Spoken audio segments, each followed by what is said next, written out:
Welcome back to Always Almost There, a Goose podcast series by Storm Sound and Osiris Media. I'm Adequately Prepared Kev. I'm Danny. I'm Brian, aka Jive Goose. I'm Ryan. And I'm Neil, and it's bracket season. Woo! Bracket season, baby. Super excited. It's bracket season. Let's Bracket go. season. So we got two big changes for the 2023 bracket, and we're super excited to tell you about it. This year we're going to be working with nugs.net. Shout out to the folks on their team, and also to friend of the pod, Adam, for putting together the bracket submission process. Very different this year. Folks who did submit a bracket made a playlist on nugs.net, and then we automatically put them together in a spreadsheet and sped up this whole amazing bracket that we're about to put out in front of you guys today. Also, another big announcement. This year we're going to be on a new voting platform that doesn't require a social media account, so get excited for that. You'll also be able to comment on each matchup in a central location, so you don't need to be on Twitter. Super exciting stuff. Very exciting. You can blame Vickers from anywhere. From anywhere. It's from never anywhere. been easier to blame Vickers. I would also just like to take a moment to shout out the formula. We would not be here today without the formula. The formula makes it all happen. It really does. So thank you to the formula. So giving us the backtracking gift. to the voting process, though. Yes, please tell us. I am really, really excited about it because you don't have to have a Twitter account this year. Truly, all Goose fans can do this now. You don't have to get onto a social media platform. You don't need any of them. You can just get the links. You need an internet exciting connection. stuff. You need an internet connection. And You do need an internet connection. That's it. Although, if you want to send posts to @902 Vickers, just DM me and I'll send you his address. Yes. He happily gives that out to whoever wants it. Well, we've never made it easier to blame Vickers. Before you pretty much had to go onto Twitter. And who wants to do that anymore? You do. So, a couple times. so now X. you can almost blame him from anywhere. Yeah. If you have an internet connection, you can blame Vickers. Yeah, That's really three big changes. Yep. That's like the third big change. Honestly, yeah, we would love to see some snail mail blaming action happen this year. Neil was 100% serious. If you want Vickers' address, we will give you Vickers' address, and you can send him a letter with your complaint. Snail Do mail we have to pay extra postage? to get to Vickers' house? No, it's the Vickers. Yeah, what about to Toronto? That costs more because it's across an international Toronto. border. Anyway, also coming back this year. Great city. For the third year in a row. Thank you, B. Third year in a row, we've got our bracket prediction challenge coming back, which we're very excited to be running again. Obviously, up for grabs again for the second year in a row will be a beautiful golden strange man. Shout out to Hand painted by our very own Neil. Shout out again to Emmett, aka Uncle Fred's Jive, for taking the championship for the 2022 bracket. Will he do it again? Nobody knows, but anyone can get involved now. If you're listening to this, you can go and submit that now. There will be a link down in the description of this episode, wherever you're listening, to go get involved. You have until next Friday, that is Friday, January 12th at 11:30 a.m. Eastern, to submit your bracket prediction picks, because the first poll of the bracket will go live at noon Eastern on Friday, January 12th. Just like last year, in an effort to expedite the process a little bit, we will be running 2 polls a day for the first round. We'll be posting links on all major social media sites, which is to say Instagram, Twitter, Facebook, Threads. No, don't look for us on Threads, Mastodon, or Blue Sky. Get your friend to send you the link. It'll make its way to Mastodon, surely. Yeah. For the last year, you have claimed that you're on Mastodon. I'm not on Mastodon, but I'm just saying it'll make it over there. All right, so everything you need is going to make it there. There's a burgeoning community. Rec.music.goose. Get it on there for the folks who use Mastodon. Yeah. PT Ryan will drop links in PT. Oh, they love Goose on PT. Huge fans. Well, Oh yeah. That's very exciting. We can't wait for the voting to start. But obviously, if you're listening to this episode now, if you're looking at the bracket before the voting starts, as we mentioned, it's never been easier to blame Vickers. Post anywhere. Tell us what you're happy with about the bracket, what you're unhappy with, whether you're happy or sad. Blame Vickers for whatever emotion you're feeling, and let us know that. We're looking to see #blame Vickers get on trending somewhere at some point during this We want bracket. it. Let's Twitter, make yeah. that happen. Everybody's talking about all this ability to blame Vickers and reach out, but what we are excited about is even if you're not using these social media platforms, that you can still comment on a particular matchup, which is great. So use that comment feature there. As always, blame Vickers, #Goose Bracket, and we're going to be rocking. There we go. Let's start getting in here. Kev, you got something here? Just real quick before we get into the regions, what we're going to talk about next here. I wanted to acknowledge you, fine gentlemen, here for this multi-year run of being able to be fortunate enough to sit down and talk about these jams and put this bracket together. It's friggin' awesome. Love you guys, and love you too. And for all of you listening here at home, Neil just dabbed. I did. That's exciting. And Ryan didn't get the screenshot, unfortunately. There will be a screenshot. Have no fear. So backing up a step and getting serious for a moment, I agree with Kev. This is the third anniversary, in a way, of our very first second podcast. Anniversary. It's the third pod, but it was 2 years ago. Third bracket. It's the fourth bracket. No, you add one, Ryan. Oh, here we go. Here we go. Jim Carrey, here we go again. The third time we're doing this all together. It's the fourth bracket. This is exciting stuff. I mean, this is one of the things that really got me into Goose's music, was doing the 2020 bracket with you guys. It was, it strengthened my love for this band. Now that we're all doing this together for the third year in a row. There we go. Yep. I'm thrilled about this. This is so exciting. So thanks, Kev, for bringing that up. I appreciate it. Yes. And Neil does bring up a good point. I think almost every song in the bracket this year is on a 0 bracket gap.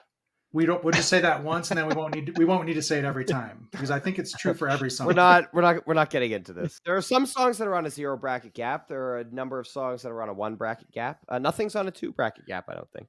And as long as we can get past the semantic discourse here, I might be so bold as to suggest this is the most diverse bracket put forward by a combination of us and the people since we've been doing this. Yeah, you know what? We did have 85 submissions for the bracket this year. That's almost double what we had almost hit 100. Year.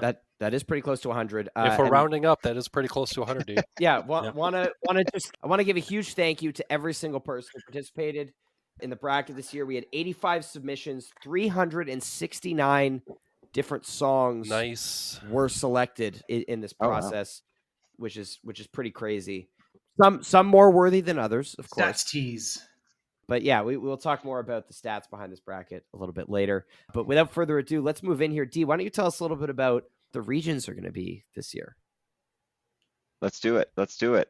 So we did think long and hard about fours, and what could we come up with for the bracket and the regions this year.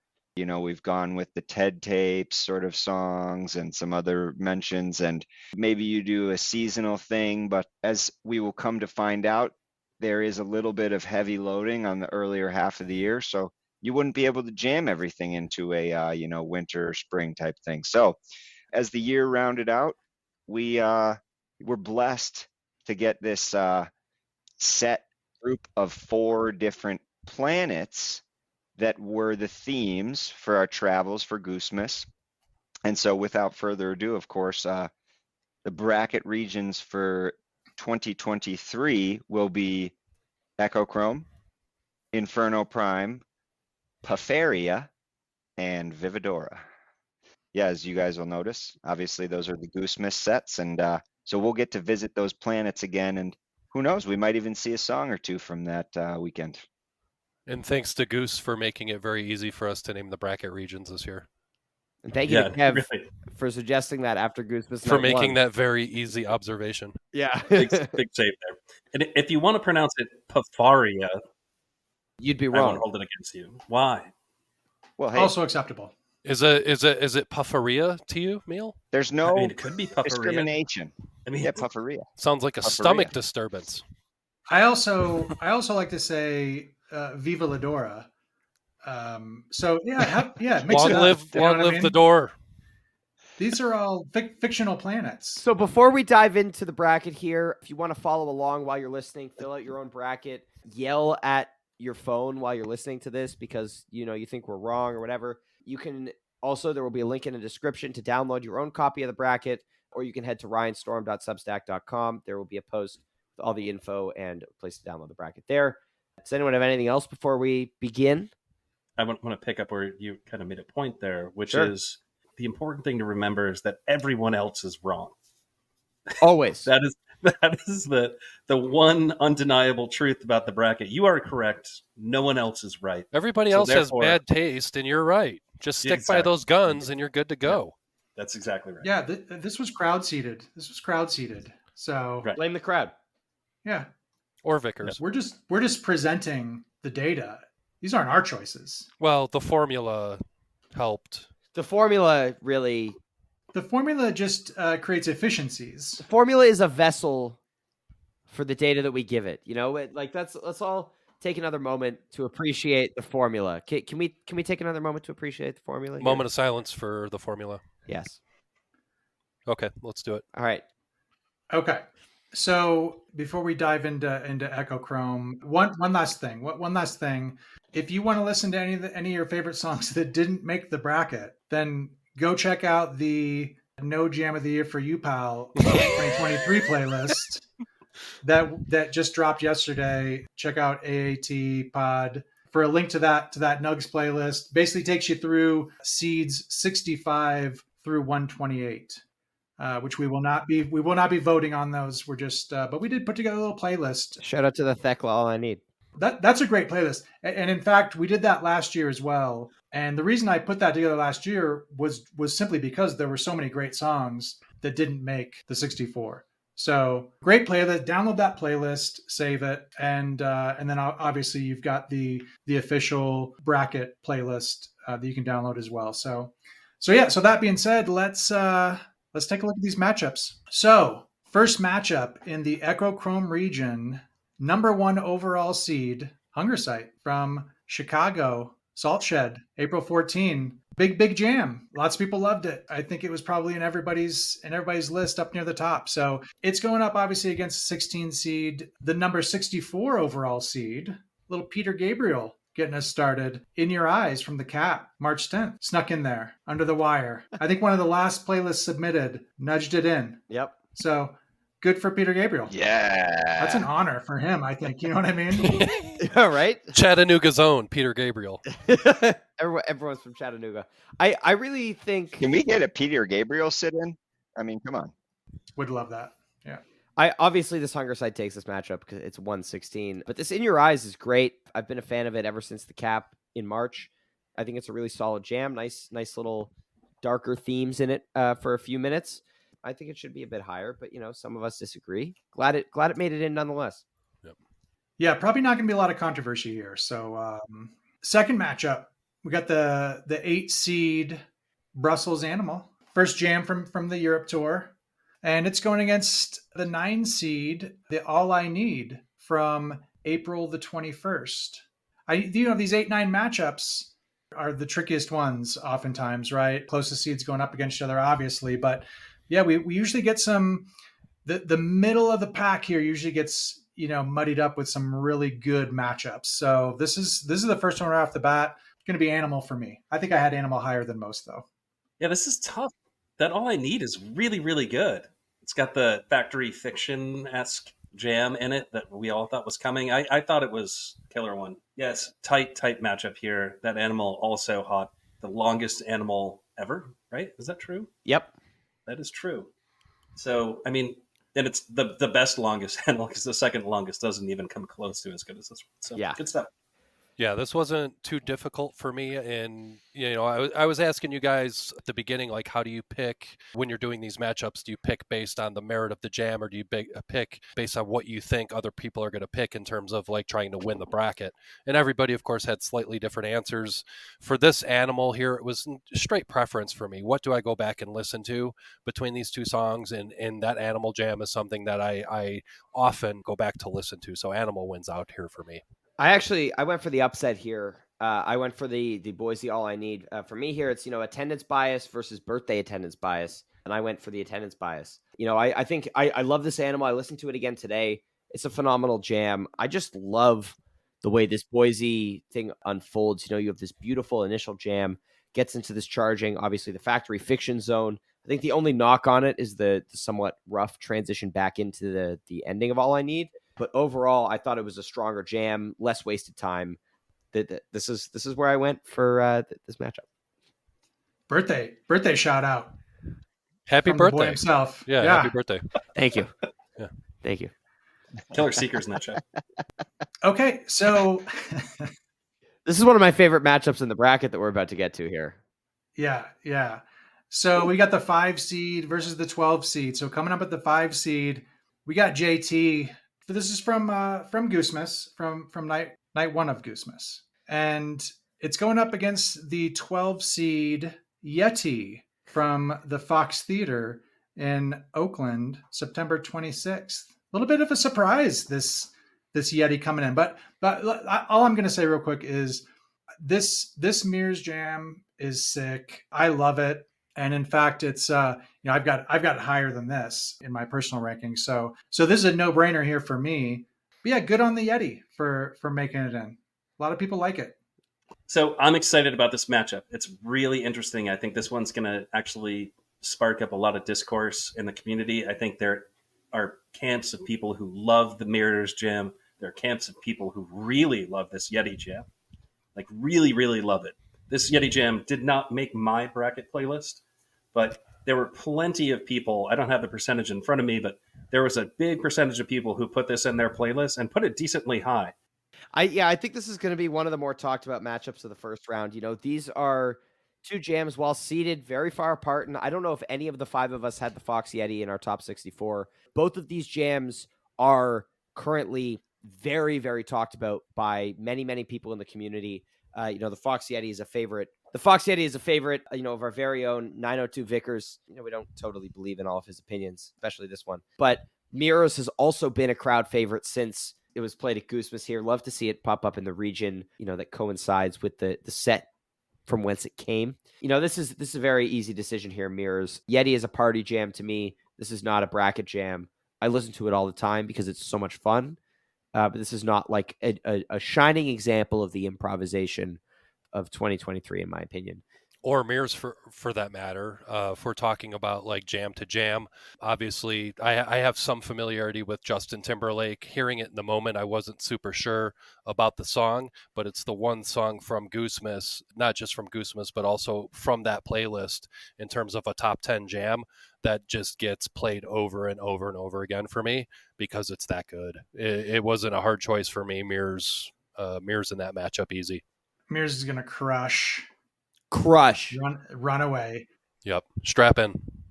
Yeah. So yeah, Mears in a runaway here. No doubt about it. And I think actually, thinking back to this night, pretty sure the pod account called Timberlake as at least a 12 seed 5 minutes into the jam. So this was instant. We knew instantly. And kudos to whoever made that call on the pod account that night. Who was running the pod account that night? Only the most humble people who run the pod account, really. It's true. All right, so next we've got the 4 seed, still in Echochrome, coming up against the 13 seed. And at number 4, we have the infamous Eugene Bourne going up against the 13 seed, which is a lesser known, lesser regarded jam out of the Wiltshire Redbird from late September. So yeah, I think this is probably going to be another runaway. I think Bourne takes this one easy, and obviously this Bourne is a little bit all over the place in terms of people's seeding submissions. Yeah, I'm pretty sure more than one had it at the top of their list, or maybe just one. But a lot of people had it high up, right? And that's why it ended up where it did here. Yeah, I mean this is a really interesting matchup because they couldn't be more different jams. I think that's the important thing to think about with this particular matchup. Eugene Bourne is obviously a special jam because I think it foreshadows jamming styles that this band really wants to get into. I don't know if this is a top jam of the year when you look at all of the other amazing improvisational music that they played this year. This Wilton Redbird, I really like, but Imagine you a know, blissful song being polarizing. Like, Jesus Christ. I don't think it's blissful. I think, well, let's not get into analysis of the song. Really, it is a different style of jam than what they're typically doing. It's exciting stuff. Wilton Redbird, triumphant, beautiful jam, big peak, good stuff. Yeah, see, I actually I think this Eugene Bourne is, one of the big jams of the year that I think was seeded properly here. I think it definitely belongs around a 4 seed. And I'm, wins this matchup for me easily. I didn't have the Wilton Redbird in my top 64 initially. I think it made it in there kind of at the 11th hour after a lot of people were like, give it another listen. Like it should be, near the bottom of the list. The Eugene Bourne for me is a jam I go back to frequently. I love this one. I know Neil doesn't really get it in the same way. And the uniqueness, that you just spoke about, Neil, is part of why I love it so much.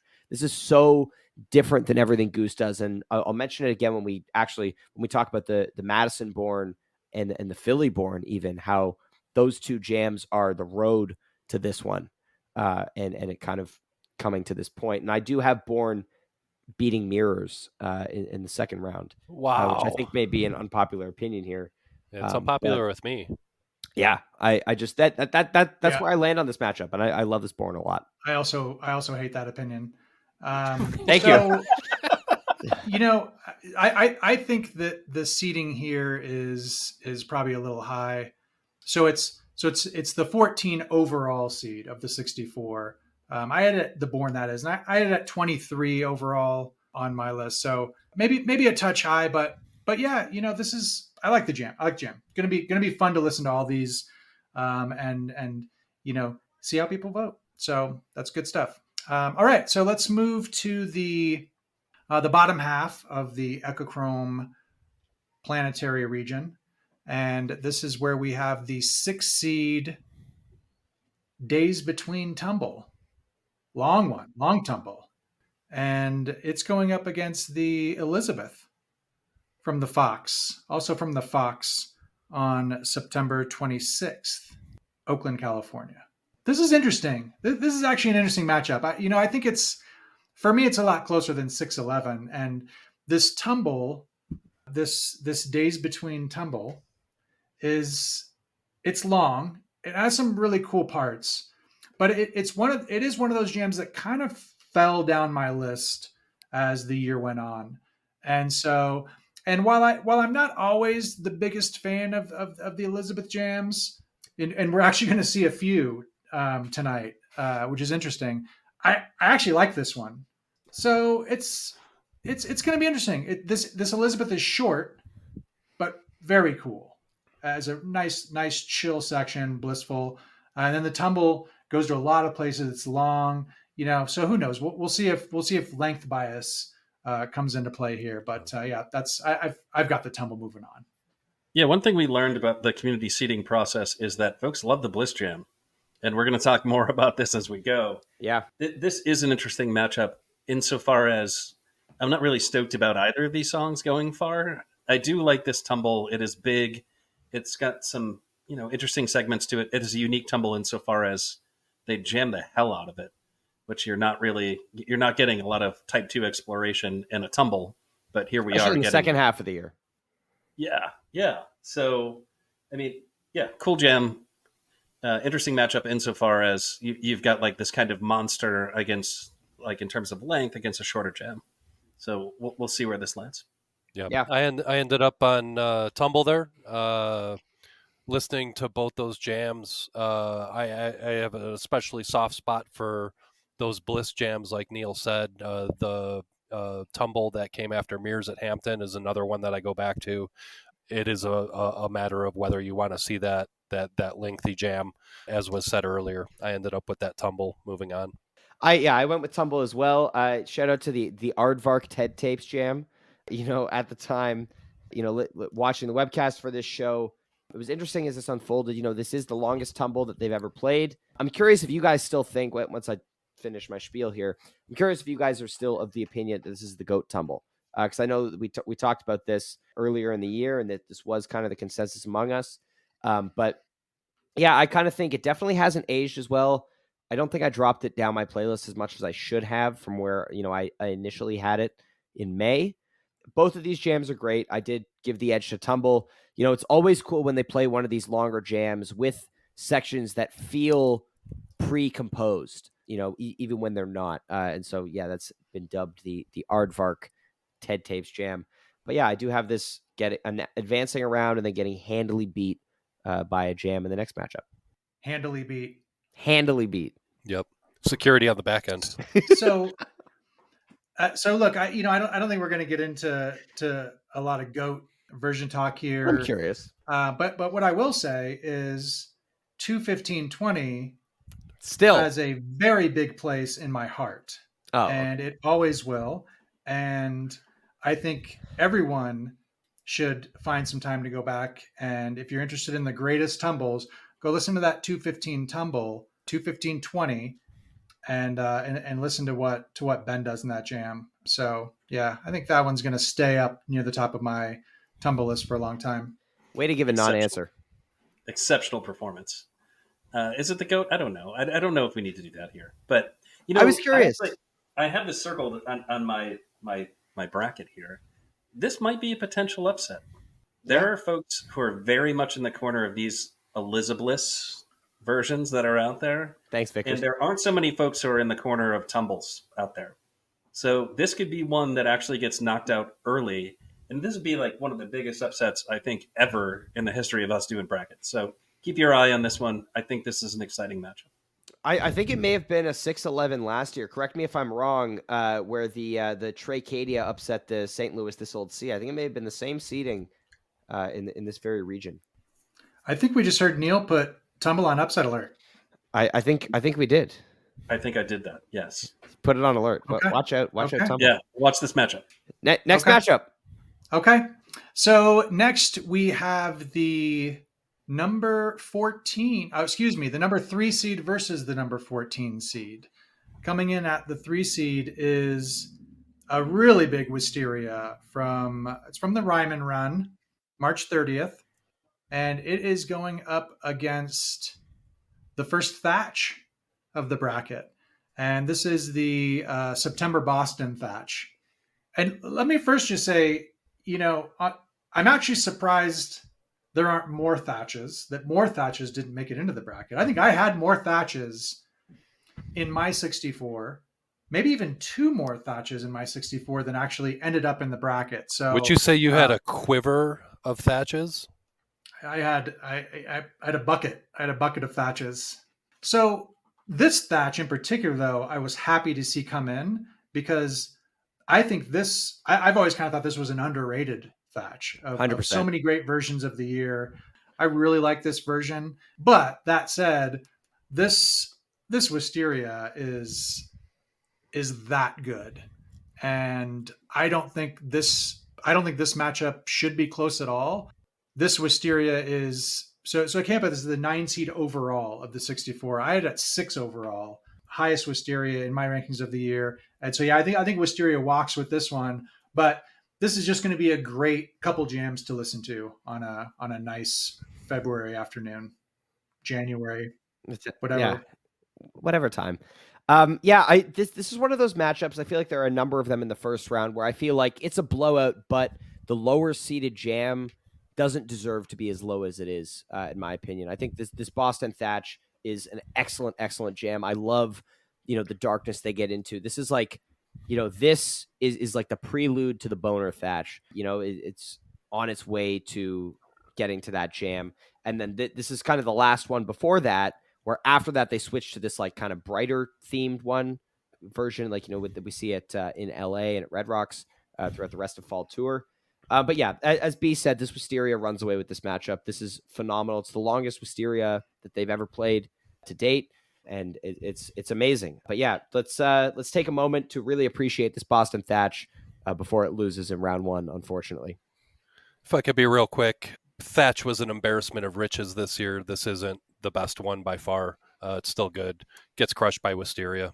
This Thatch is really good. I think Jive was saying this, like, this is a good set of listening right here. Put these two on back to back, and I think you'd be surprised that they are so far apart in seating. They are monster jams. So, Jive and I always agree. But I was present for this Thatch. So I was always a little hesitant to say it was as good as I thought it was because I wasn't sure if it was attendance bias, but this one is good.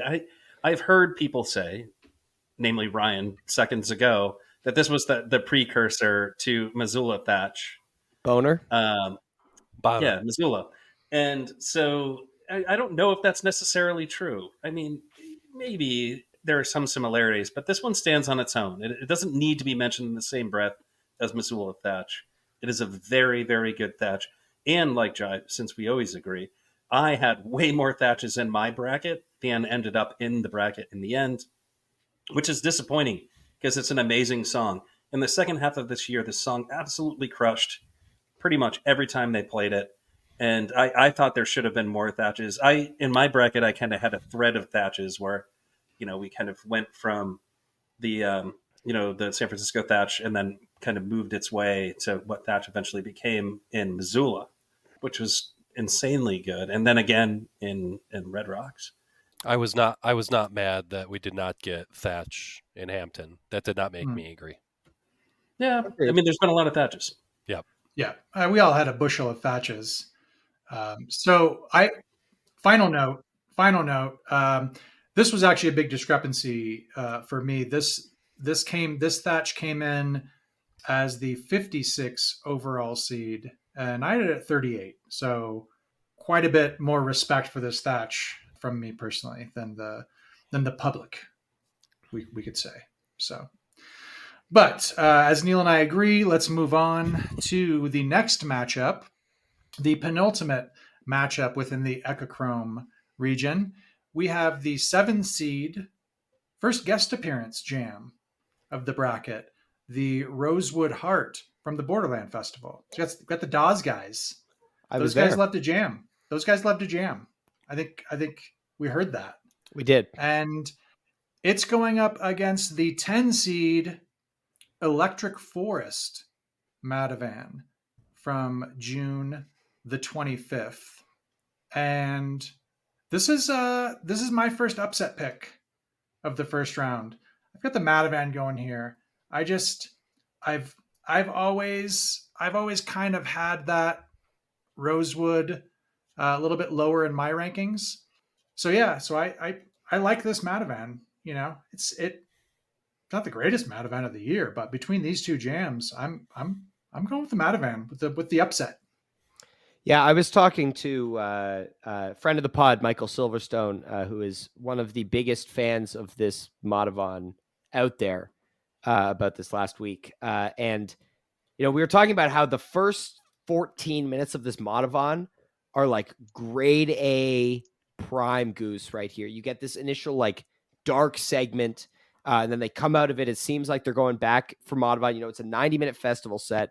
They're going to wrap it up pretty early. But no, then, Rick like just pushes into this like hose jam here, which is amazing. 2 guitar action. And then the last 10 minutes get into some funkier, more exploratory play, not as engaging as the first half. But that first half is really amazing. And I think I definitely have a little bit of attendance bias for this Rosewood here. I did end up going with the Rosewood.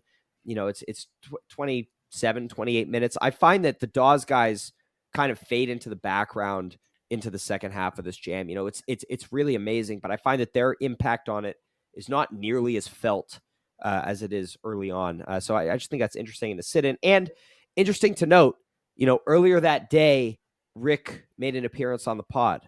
So did that influence this jam being awesome? There's no way of knowing. This was like 5 guitar Goose. Pretty much. This was like if you like 2 guitar Goose, you're gonna love. Well, this. So that is why I wanted to jump in here and say Goose with a rhythm guitar and keys sounds great, really good stuff. What about Goose with 2 rhythm guitars and keys? Yeah, it's one rhythm guitar. There's like one dude like just D. D. At every opportunity to actually hit that one on the 1, he was hitting the D on the 1. Shout out to Jeff for that key of D. But yeah, so you had two festival jams too against each other that were surprising. I don't think we got to listen to the Rosewood in the moment, did we? Well, No, in any case, we listened to the there was Matavon in the moment. there was no cell signal there. Texting you the set Yeah. list was a struggle. Yeah, right. And then listening to that Matavon, which we did listen to in the moment, we were like, "Holy crap! They're doing this at Electric Forest." At Like, a 90-minute festival set. Here's a yeah, and that was 25-minute actually jam. a treat in the moment. That has nothing to do with the bracket, though. Two really exciting jams. I think they're both very good. But maybe you agree with Jive that, like, if you really want to get down to brass tacks, the Matavon is the better jam. I have the Rosewood advancing though, but I wouldn't blame you if you chose the Matavon. Yeah, I picked the Rosewood as well. And go ahead, D. No. I was going to say the same. I think it's 6-1, half a dozen of the other in this case.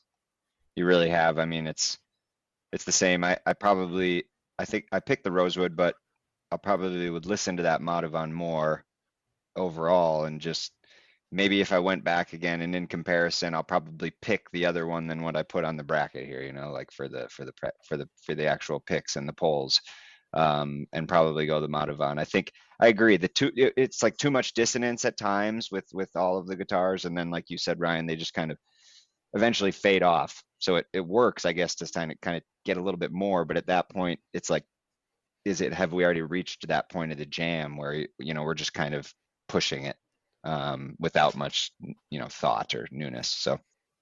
So just to close the loop on this one, it is always nice to see guest appearance jams make the bracket, which happens with some regularity. And in fact, this isn't the only one we're going to talk about tonight, but we've had some big ones. The Grippo Flea, obviously the Trey All I Need. I think we might have had a couple Trey jams last year with the Arcadian there too. But so yeah, it's always makes me happy that Goose brings out the guests and they give us incredible jams. You know what I mean? It's just a cool thing. That if you're at a show and a guest comes out, it's not like, oh well, they're not gonna dial it in and play it safe. They're just gonna run through Blind Melon, straight. But no, it means hey, these guys are gonna jam. They're gonna jam this as much as they might be jamming it anyway. And so, and then when you do get the guest out there and they take it out there, they take it to the place, then yeah, that's a special thing. So yeah, always happy to see these guest appearance jams make the cut. So good stuff. Okay, so final matchup of the Echochrome region, we have the 15 seed Red Roadrunner Bird. Redbird from the Roadrunner. Red Roadrunner. Boston. Yeah, kid. Didn't have this one on my list, but I knew a couple people were definitely going to, probably higher than it should have been, and that's going up against the 2 seed. Oh. The Cap. All you got to do is say Cap Drive. Should have been a 1 seed in my opinion. Yep, one of the most unique jams of the year too, I think. My number 4 overall seed. And so yeah, I'm not even going to say anything else about this one. I'm not even going to tell you who I'm picking. I very, very quickly, I picked the Drive. Like Jive said, it's not difficult. Yeah, I would. I did. It wasn't a hard choice. I did and would. I too have the Drive, but yeah, I jumped over B there. Sorry. And I think this jam sort of encapsulates a lot of what we saw throughout March and April, but really set like a new sound for them. I mean, you want laid back space. It's got this sort of down tempo, like one of the most glorious yet subtle and quiet jams that they've ever reached for me. It just sort of, I think the ability for Rick to like peak a jam with very, very little sound, and very little volume too. Spectacular. Yeah, 4 seed for me too. Overall, sorry, number 1 seed. All right. Well, that is a wrap on the first region of the bracket. So I think let's jump into the spaceship and let's head off to Inferno Prime, where let's get hot. Ryan's going to take us through this next planetary region? Ladies and gentlemen, the temperature is rising. It's getting a little schwitzy in here. We are landing on Inferno Prime. Disco Inferno. Yes, thank you. We didn't get one of those all year. B was at the most recent version of that song. Fun fact. I was there too. It's his favorite. Actually, Kev, you weren't. That's not true. It was. No. You were not there. Oh, no. Oh, You're there in no. spirit. We love you, Kev. Yeah, you were there in our hearts. You were there in It washes over me. Oh, no. You were there as much as B was at Mirrors. That's not equivalent at all. No, well, not equivalent. That's fair. You were probably more in spirit. Yeah, he wanted to be at Boulder.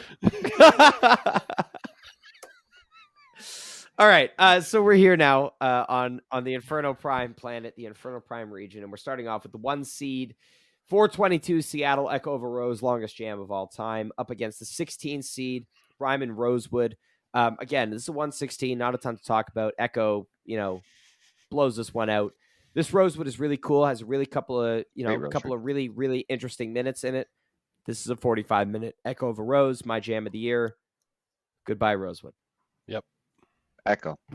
Great Rosewood, though. Listen to it. This is a great example, especially in the first round. I feel like listen to these songs. It's like check them one more time for the year before you put them away for a second.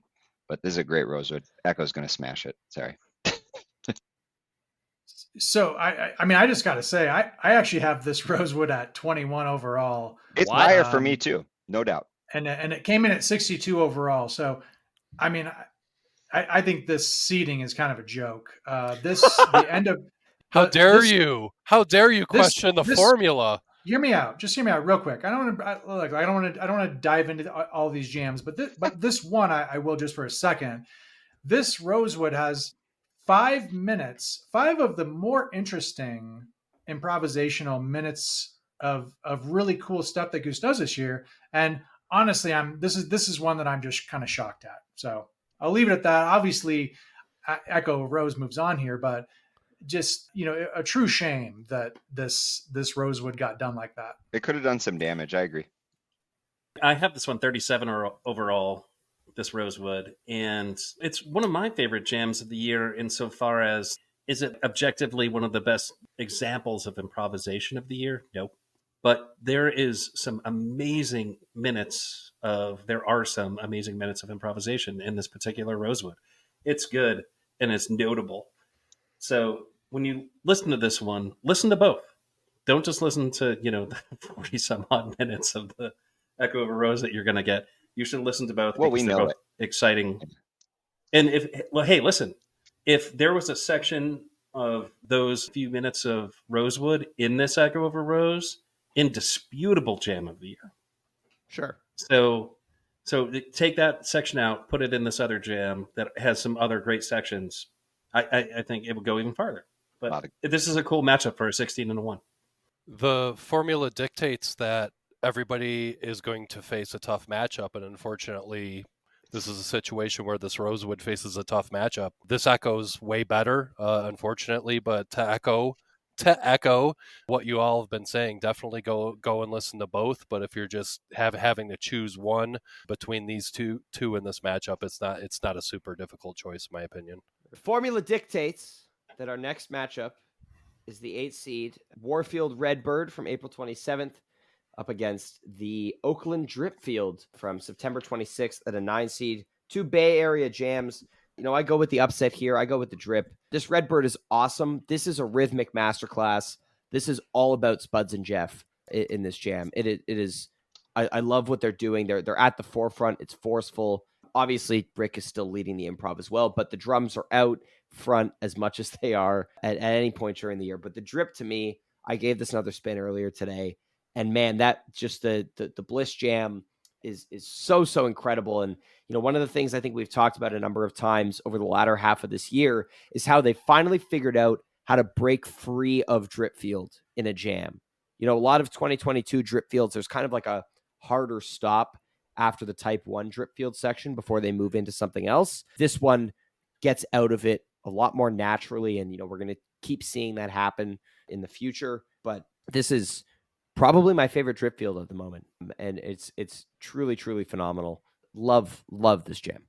Just point of information. When a 9 seed beats an 8 seed, that is not an upset. Technically, it's an upset. Those are evenly matched teams. Technically. I don't know sports, okay? Yes, we know. We Formula know. dictates. This drip does win because it is fantastic. It is, I think, also my favorite drip ever. Mm-hmm. This one isn't as close as the seeding would have you believe. This Redbird has like a cool name. It's one of those cool name jams. People call it the Warbird. They do? Yes. You have not heard the Warbird? No. I've never heard that. I've never heard that. Neil calls it the Warbird. Nobody's saying that. You will hear it. You will hear it. You can search on your I Twitter. mean, I just heard it from you. Yeah, you'll hear it again. First timer. So yeah, this drip field's indisputably better. I had them like seeded apart by like almost 12 seeds with drip field way above this. So I'm going to step in for this Redbird. I think this one's super close, and yeah, this drip field it's the best drip field of the year.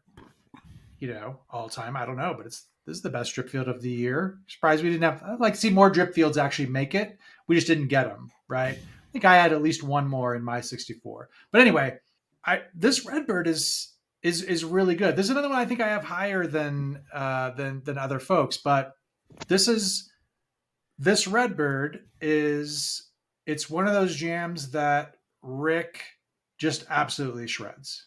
And we're going to talk about Salt Cakes, and there's going to be a couple other examples tonight where oftentimes these jams are elevated simply by just energy and dexterity on the guitar and absolute shredding. You know what I mean? And so I have no problems with that. I will rank jams like Salt Cakes and like this Redbird a little bit higher because of how much I enjoy them. For me, the joy factor rises with this kind of shredding, this high level of guitar shredding. That pushes the joy factor up for me just as much as some super ambient, crazy Eugene Bourne type 2 shit that's way out there. You know what I mean? Like one isn't necessarily always better. So anyway, I might be tempted to push this Redbird on one more spot. They're both going home, but eventually, So anyway, another great case of having two great jams to listen to on a March afternoon. That is when we're going to get to this region. So yeah, just real quick, echoing everything that Jive just said. Like both that's solid it. jams. You can stop there. Both solid jams to listen to, but matter of choice and what your preference is. And I ended up with Drip moving on here, but like you said, it's going home next round anyway. Moving on to our next matchup. I'm excited to hear Jive talk about this one. We've got the Vegas Elizabeth, as the formula dictates, at a 5 seed, and the Resonance Empress featuring Jake Sinninger and Joel Cummins at a 12 seed. A great matchup here. Smirk's already ready. Listen, for me, this Empress is on my playlist. It's always been in the bottom half. I love the improv in it, but it's always been more about the interplay between the musicians and the guest spot than it has been about the strength of the jam. I think this Elizabeth is one of those things like the Eugene Bourne. It's an exercise in patience that we don't see a lot from Goose. And it's a really phenomenal jam. I love going back to it and just getting lost in that, like the synth drone that Peter sets up as Rick gets into that second half of the jam. Really blissful, nice pancakesy chord progression. I love this Elizabeth a lot. I know some of us on this podcast don't, but it pretty easily advances here, and it's going to make it another round after that. Not so fast, my friend. Hold on. The patented Jive Goose scoff is in the house tonight. It's bracket season, baby. So, but seriously though, the public got this one all wrong, in my opinion. So first of all, this Elizabeth came in as the 18 overall seed, the 18th highest rated jam of the year is where the public put this. I've got it at 58. That's just my personal opinion. The Empress, it isn't so far off. It came in 34 on the public and 46. Oh no, I'm sorry. 47. This Empress came in on the public. Too many Empresses. There's 3. This isn't 2021. 47. And then I had it at 31. But listen, this is the special guest appearance of the year for me. This is a tremendous sit-in. This Elizabeth just, this is another one that I'm just kind of shaking my head at. Like, I don't see it. It feels a little bit recycled to me. This is the Wolfman's Pancakes. Elizabeth. Okay. Pancakes Elizabeth. Yeah, that's the thing. Pancakes. This Elizabeth is basically just borrowing from multiple other jams. So yeah, this one's odd to me. I don't know if we should check actually the formula, because I don't know if something. Hey, do not question the formula. The formula dictates. Yes. Okay, B. I know everybody, that everybody. Nugs- Wait. Can we have a moment here? Everybody, please say on the count of three. The formula dictates. Ready? The 1, formula 2, dictates. 3. Formula The formula dictates. And it's in the formula is Thank the you. people, and that you. song is on that song is Kev- on the bracket the way it is because of the people, and they like it. So that's the formula. The formula dictates.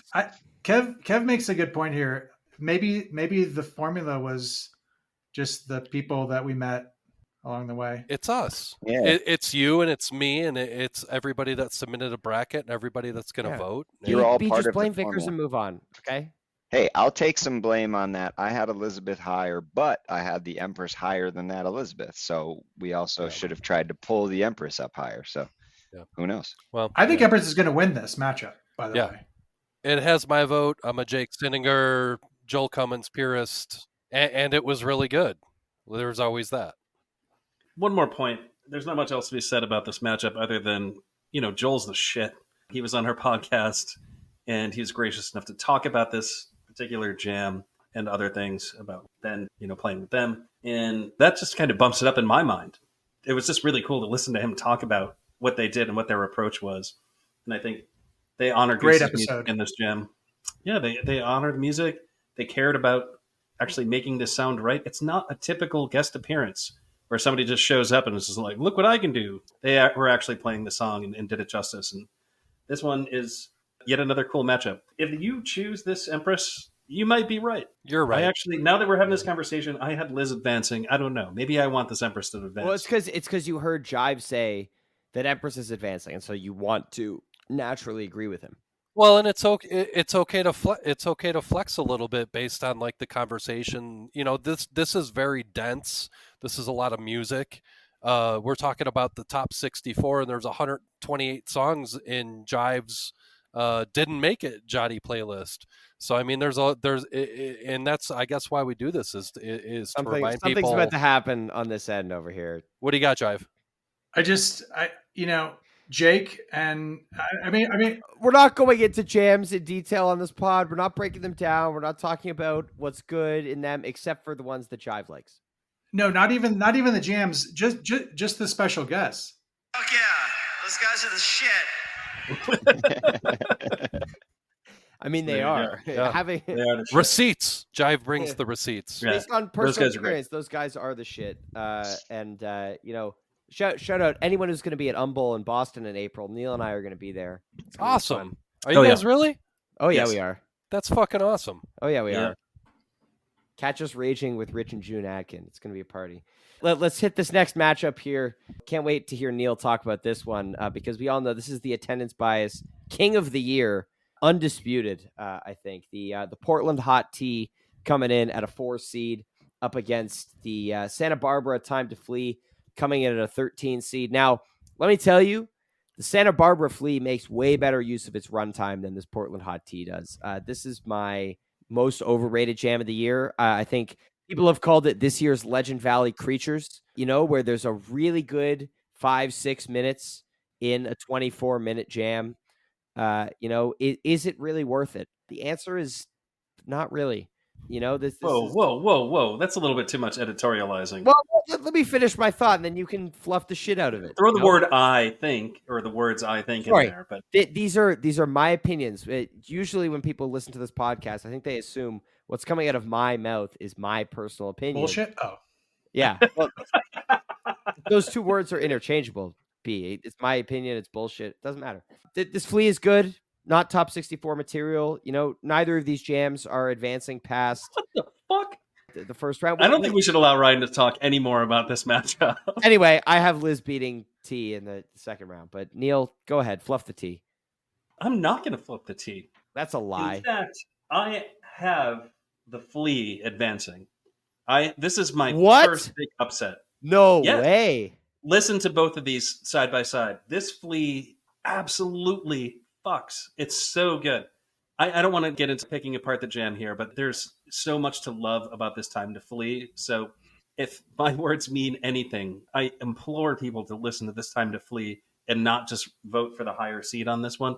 I was in attendance for this hot tea, and I have this whole thing about bliss jams, which we talked about the other day, Ryan. Sometimes you have to ignore the ingredients. And if it's a bliss jam and you're tired of bliss jams, well, fine, but enjoy it, consume it, and ignore the ingredients that you're consuming.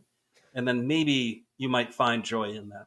And I think there's a section of this hot tea that is actually exceptional. But this Flea is way, way underseeded. I don't have my seeds in front of me right now because I actually wasn't prepared to be this excited about a matchup. I do have this Flea advancing. The Santa Barbara Flea just doesn't get the respect it deserves. I think the bracket is actually going to garner the respect it deserves. So you had it at 39. Just for context.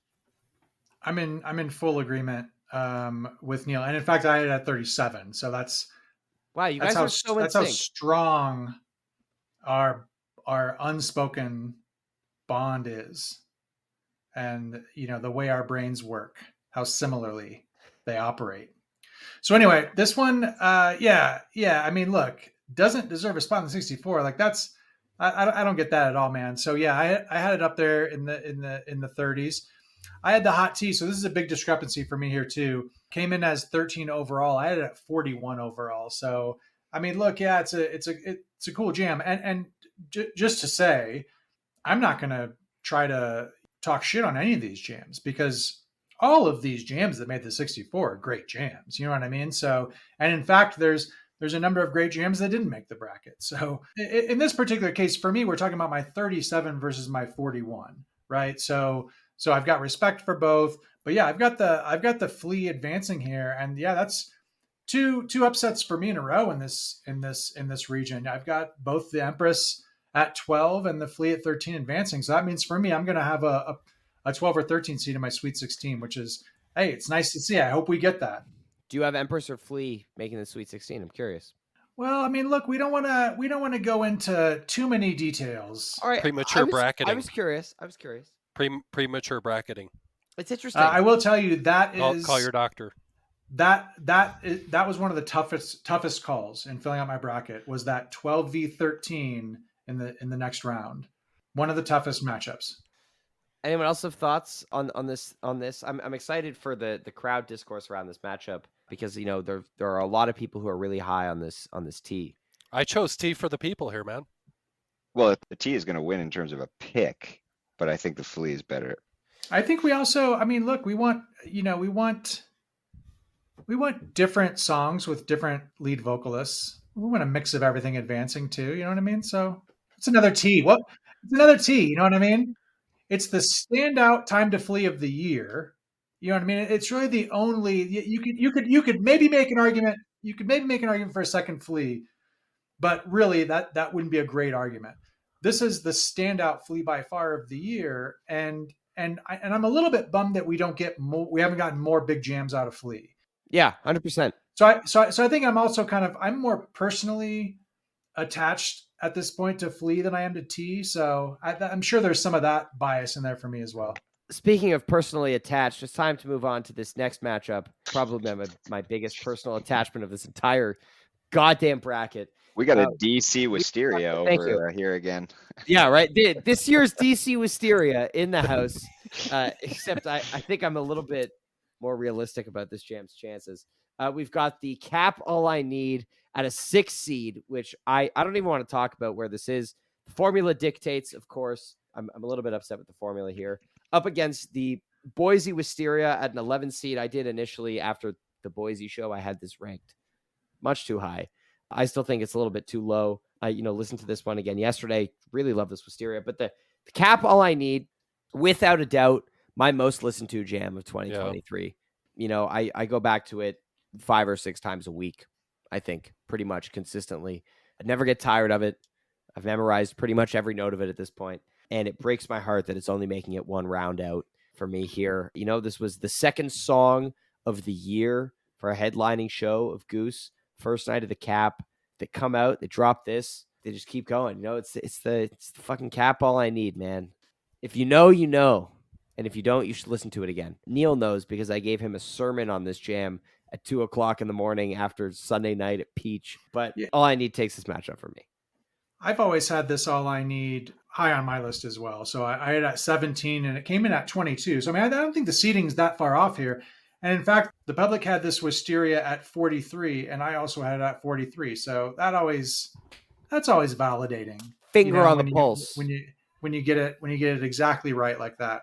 No, but this All I Need is really good. And I mean, if you look at the overall rankings, this is probably the first kind of shorter jam that's high up in the rankings. A lot of the higher up, highly ranked jams, and it's not by happenstance. I mean, there's long jams that didn't end up high up, but obviously a lot of the lengthier jams end up going to great places. But anyway, this Cap All I Need goes to great places quickly. It might be the most efficient, the highest efficient jam of the year. So yeah, it does get a little bit of it gets a little bit of a rough next round matchup. And I agree with you, Ryan. That is too bad because I'm a huge fan of this All I Need as well. Yep, All I Need here for me. All I Need as well. It's another good one. It's going to run into a buzzsaw, unfortunately. And this is just another 3-8, right? We look at 3-8. It's got some first show of the year. Was that the first show of the year too? First headlining show of the year. Third, technically. All right. Yeah, first headlining. So, I mean, they were coming out flying. This is great. Yeah, it's just not going to make it this matchup in this bracket or this region, pardon. But yeah, I think it's a great jam. Very worth it. Efficiency, we like it. Just like that Wisteria last year. My quick commentary on it. Jam of the year. Yeah, they played Camino in here. No, Kev, enough. They did. And as soon as you can recognize that, the better off we'll be. But Kev, but easily. Do you got the timestamp for the people? It's not real. 11:50. 11. Yeah. It's not. Camino vibes. Not Camino vibes, sir. No. It contains elements of Camino. Oh, this not guy. a Camino tease. CCP, Crypt Keeper over here. Gatekeeper. Kev. Get it right, please. The horror movie. I said what I said. I'm not Tales keeping from it the crypt. Crypt. I'm keeping I it said what I here. said. Yeah. You're outside the gate. The You're death to outside the gate accuracy. right now. Man, what else can be said about this? We should move on. I love that they play Camino. That's something that can be said about this. How Neil. about we we move have on to our next matchup? Friend of the pod's Oh, favorite yeah. jam coming up. Sorry. No, We I do. was We just really do. introing it for her, yeah. Yes. Thank you for that, D. We've got the 3 seed Louisville born as the formula dictates. Not the pod. The pod doesn't dictate this. We don't dictate anything, Brendan. Some think we do. We do not. Disclaimer. The formula dictates. Yeah. Disclaimer. We bought the formula. It's not our formula. No, exactly. The formula party. dictates. Up against the 14 seed, the Resonance Arrow. Pretty cut and dry matchup here again. The Louisville born is amazing. Takes that Eugene born theme and then goes further and just, phenomenal peak. Shout out to California Magic lover Katie. This is her jam of the year, friend of the pod. But this is the buzzsaw that the Cap All I Need sadly runs into in the second round. Very sad about that. But the born is the better jam. That's the formula. I had this born as my 5th overall seed. And folks had this as their 10th overall seed, which I was surprised by. I think this born is special. It's a pretty great jam. I'll cut it at 7. It's my 7. It's going against an arrow that's pretty okay. It's got some cool stuff to it. It was pretty weird. And I enjoy any jam that gets weird. It's a 14 seed, and that's the kind of stuff you would expect in the 14 seed area. That's too high. Oh, come on. Anti-arrow bias. Not even in my bracket. I mean, I can see how it doesn't end up in your bracket, but if it's a 14 seed, that's perfectly plausible for it to be in or not in your bracket. That's my point. Too high. The formula. Okay. Don't question the formula. That might have been my fault there, guys. I'm just looking over here, and it landed at 30 overall for me. D's Mission Arcadia-ing again this year. It went the other way this time. We pulled up. Yeah, we pulled up the arrow instead of knocking down the Arcadia. Yeah, the formula dictates. Okay, next up, we've got another sadly seeded matchup for me here. We've got the 7 seed Ryman Rockdale up against the 10 seed Cathead Tumble from June 2nd. This tumble is an incredible jam. This is one of my favorites, up there with Cap All I Need, one of my most listened to of the year. Pretty unique as far as tumbles go. Pretty unique as far as themes with Goose go. It's an incredible jam. Very, very layered. A lot going on. And again, surprising to see in a festival setting. This was their first time ever playing in Mississippi. Most of the audience probably never seen Goose before, and they play a jam like this, which is phenomenal. This Rockdale is interesting also because, you remember back in March, Rockdale started off the year getting these bigger versions. The Cat version jammed, the Philly version jammed, this version jammed, and that kind of fell off. Especially what the year it had last year. Right? Or at the beginning of the year it had last year. But let Rockdale jam. Come on, enough of this already. But this Rockdale beats the tumble for me, as sad as it is, as much as it hurts, as much as I wish this tumble had gotten a little bit more of a better seed here. For me, it was my 19th overall, and it ended up with a 10 seed, which is pretty sad for me. But that's my thoughts on this matchup. This is an interesting matchup, and this is one that I could honestly see going either way. And I'll say first, I completely overlooked this tumble. Still don't know if I went back, would it have made my 64? But it dropped out a long time ago, and I did go back and listen to it more recently. And it's a good jam. It's a good jam. Maybe it's in the right spot. I don't know. It's where the public has it. But more interesting to me is how high this Rockdale ended up, because in terms of the jam of this Rockdale, there's nothing that incredible happening here.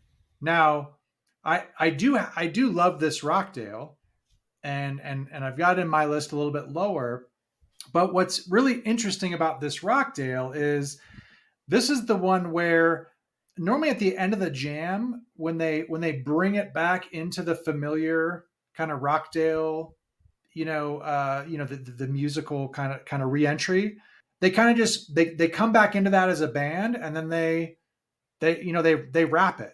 They run through that a few times, then they break it down and do the final verse or whatever.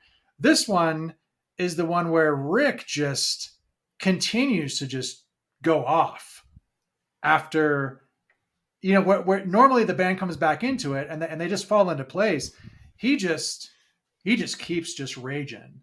And that's by far my biggest memory of this Rockdale and my favorite part of any Rockdale, maybe ever. I mean, Cleveland Rockdale is the best jam, but if they would have done the ending like this to like Cleveland Rockdale, we might be talking about one of the top 5 all-time greatest jams ever that this band has done. You know what I mean? So anyway, not to become too hyperbolic, but I just love the end of this rock. I also love the end of this Rockdale, and I've said this before on this podcast. Rick has the ability to grasp melody out of thin air. So sometimes he can pull something out that just sounds composed. And this is what this Rockdale sounds like at times. I had the 16 overall, and you're going to make a face. I had it 18 overall. Yeah, I had it one slot ahead of the Cathead Tumble. Yeah, this is a very good jam. I think it's sadly underseeded in this bracket, but I think it's one of those things where I think what you're hearing and what I'm hearing are two different things. Although I think we agree on the overall part of there's something exceptional about this Rockdale. It's a question of how much of that exceptional stuff is there to make it ranked higher. But this is a great example of Rick doing what he does best. It's not shredding. I'm missing the words for it, but what he does best, I think, is grasping melody out of thin air. He finds it in this jam, and it sounds like it could almost be a song of itself. Yeah, and it's good. It's really good. And since we're not doing musical analysis in depth with some of these songs, I'm just going to go ahead and say that I pick Rockdale to go ahead and move along to the next round. Thank you guys. Keeping it tight. Tight. Analysis is tight. Security is on the back end. I just get so excited when Neil and I agree. Yeah, we agreed and disagreed in exceptional ways on that one. So, You guys were agreeing while disagreeing, but agreeing in the end. Would you guys like a breakout I room? don't think we disagreed. I think we just we both had different amazing All right. parts so of the song that we love. the final matchup of the Inferno Prime region. If we want to move on there, I think we should. We've got the 15 seed, the 5-2 All I Need from the Days Between Festival, and the 2 seed 4-1 Madhavan. Another from the Ryman Ryman. Rumble. I have this All I Need at 37 overall. I think it's definitely underseeded. This is a fantastic jam. Another 20-minute All I Need from the spring. You had these spree of these long All I Needs that were all phenomenal out there. And I'm sad to see this get such a bad matchup in the first round. This is another one of those things. I implore you, when you see this matchup, obviously the Ryman Madhavan is the winner here. Don't skip over this All I Need. Give it a listen. Give it a spin. Appreciate this awesome jam. It deserves a better spot. So yeah, speaking of Cleveland Rockdale, this Madhavan is it's good. so good. 6 overall though. I was surprised. That surprised me. What do I you gotta have it say, 14 overall. I think you're in the minority there. It's 11 for me. Yeah. But I've got that London Madhavan slightly ahead at 11 overall for me. So The What? doctor is in. I really love that London Madhavan. He loves that We'll one, get yeah. to it. We'll get He to loves it. The Yeah, jive we'll will, talk the, about it. the jive this- will see you now. Yeah. it. So I had the Madhavan still high. I mean, 14 is still pretty high. Did he ask? This All I Need did not make the cut for me. So So it's your fault. I had other All I Needs. No. It doesn't have Making the the cut. it doesn't have the JQ. Well, I was gonna, yeah, right. It doesn't have the 6/19/21 Madhavan vibes.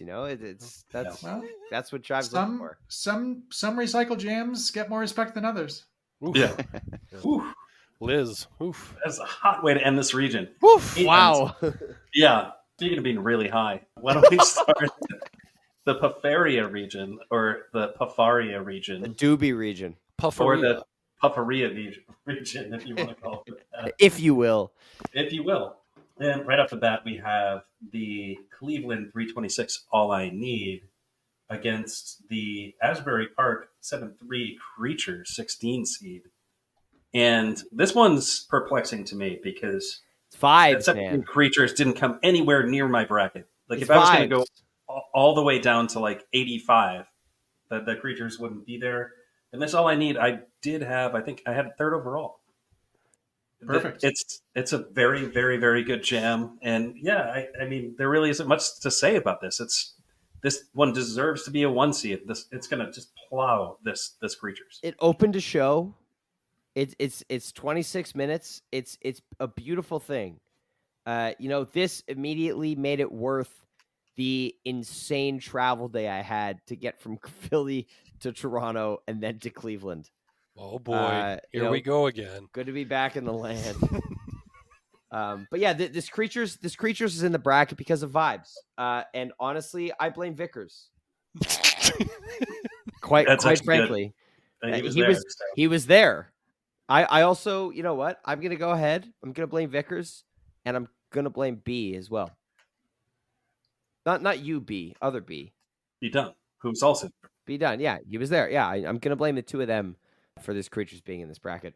fierce critic of the pod.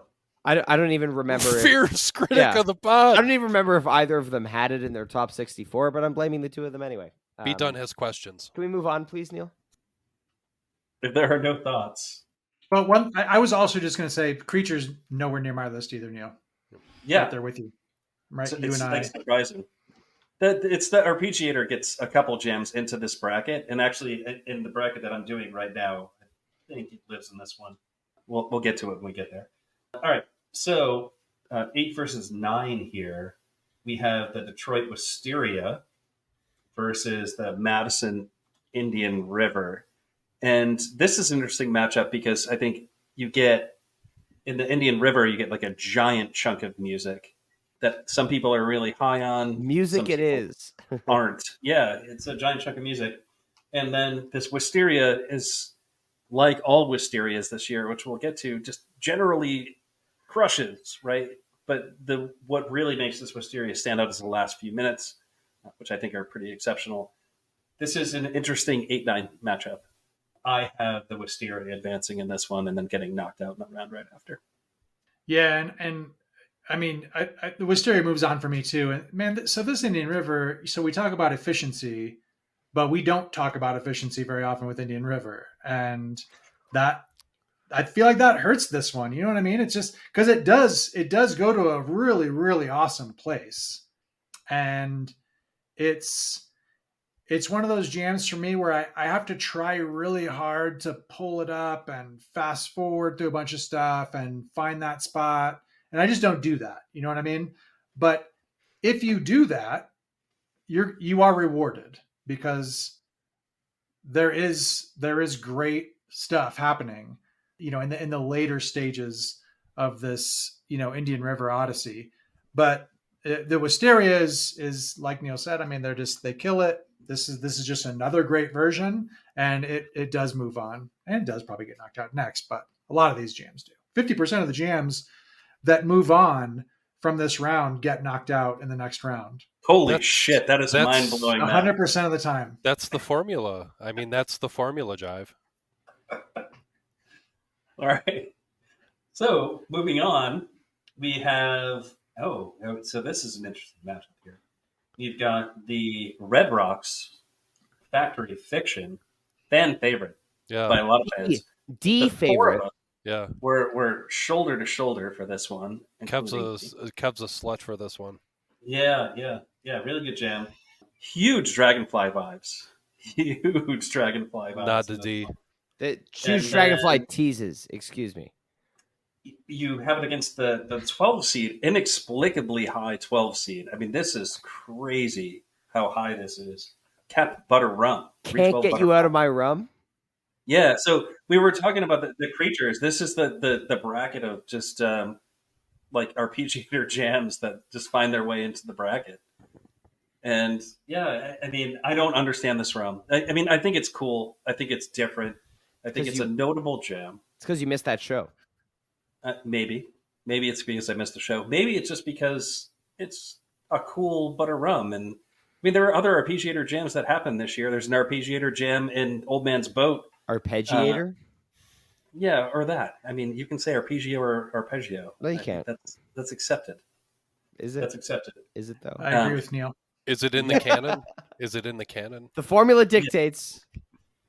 I think but 48 overall. I to Neil's point, I mean, this rum came in as the 48 overall. Yeah, no, it's a little high. Jim, that's high. That's high.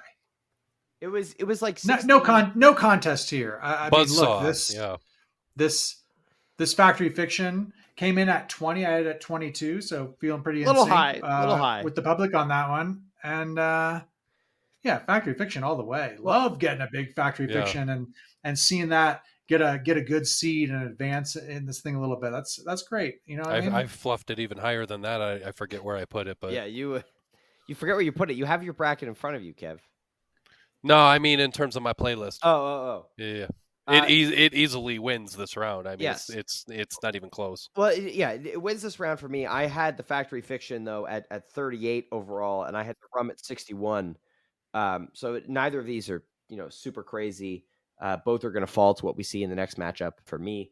But I absolutely love what they did with Factory Fiction. I love the new jam segment that we've seen the last two plays at SPAC and at Red Rocks. Looking forward to seeing it expand. Maybe we see it become a more consistent jammer, because there was a pretty big gap between improvisational significant versions there. And good rum. It was fun. Synths. Profit. Yeah. All right. So next matchup, and this one's exciting. We have the Louisville Redbird. Which some people Louisville. I'm from Connecticut, so we say Louisville, which is really wrong. I say bird. Yeah, really, really exciting jam. Some people say there's an exceptional tease in this one. but it's been denied by the gatekeepers out Jesus there. Christ. You know that you're one of them, right, Neil? Yeah, I'm one of them. So, and then that's going So, up against so Philly Born. Mr. Gatekeeper, now that I have you, what are your thoughts on the Camino that they play in the Cap All I Need? Neil, were you talking about the Louisville Redbird? I was actually talking about Philly Born. Oh, well, which please is talk another one about that I'm surprised actually made the bracket. I was in attendance for the Philly Born. I thought it was cool. We had a I'm good just time. surprised it landed here. We were having a great time. Yeah, no, I had a great time. Great time at those shows. Really, really fun time. But this Redbird is awesome. It's the best Redbird they played all year. Yeah. I mean, this Born is really cool. And again, this Born, you don't get to the Madison Born, and you don't get to the Eugene Born, and you don't get to the Louisville Born without the Philly Born. And I said this in March after this jam was played.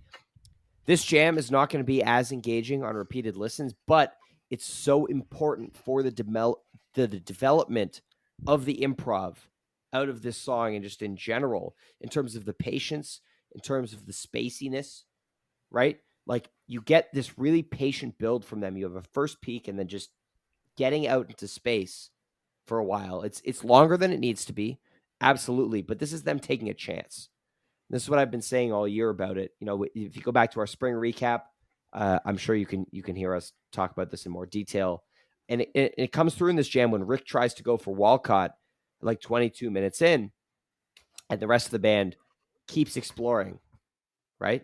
But it's very clear that the Louisville Redbird wins this matchup. I agree with you, Neil. Listen, this Philly Born was in my bottom 5 on my list. But I still feel that it's a much more significant jam than the seating indicates. B. Well, not much more can be said about that Born jam.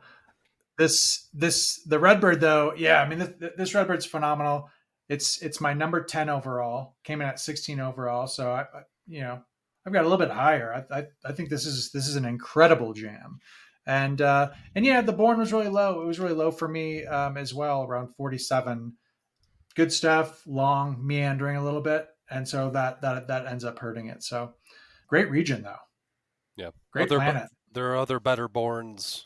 Love all Borns. There are better Borns. Chose the bird. Yeah. All right. So next matchup we have. Oh, I mean, this is a good one. I'm really excited about this one. So we have the Cap 3-8 Earthling or Alien versus Let's the go Warfield Matavon, which I actually love both of these jams. Both of these jams are high on my re-listen count. The Earthling or Alien is like, wait, this might be my most re-listened to jam of the year, and this might upset some people. Some people might just get up and walk away when I'm talking about this. But in my opinion, there is a segment of this Earthling or Alien jam that is some of the best improvisational music this band has ever played. Preach. And I will die on that hill. I will absolutely die on that hill. You can hate the song. If you don't like Earthling or Alien, fine. That's okay. Like, I'm not going to disagree with you there. Listen to the jam, man. When you listen to this song, this particular version of this song, fast forward through the Earthling or Alien part that you don't like, and then listen to this jam. It's so good. But this is an example of full band jamming.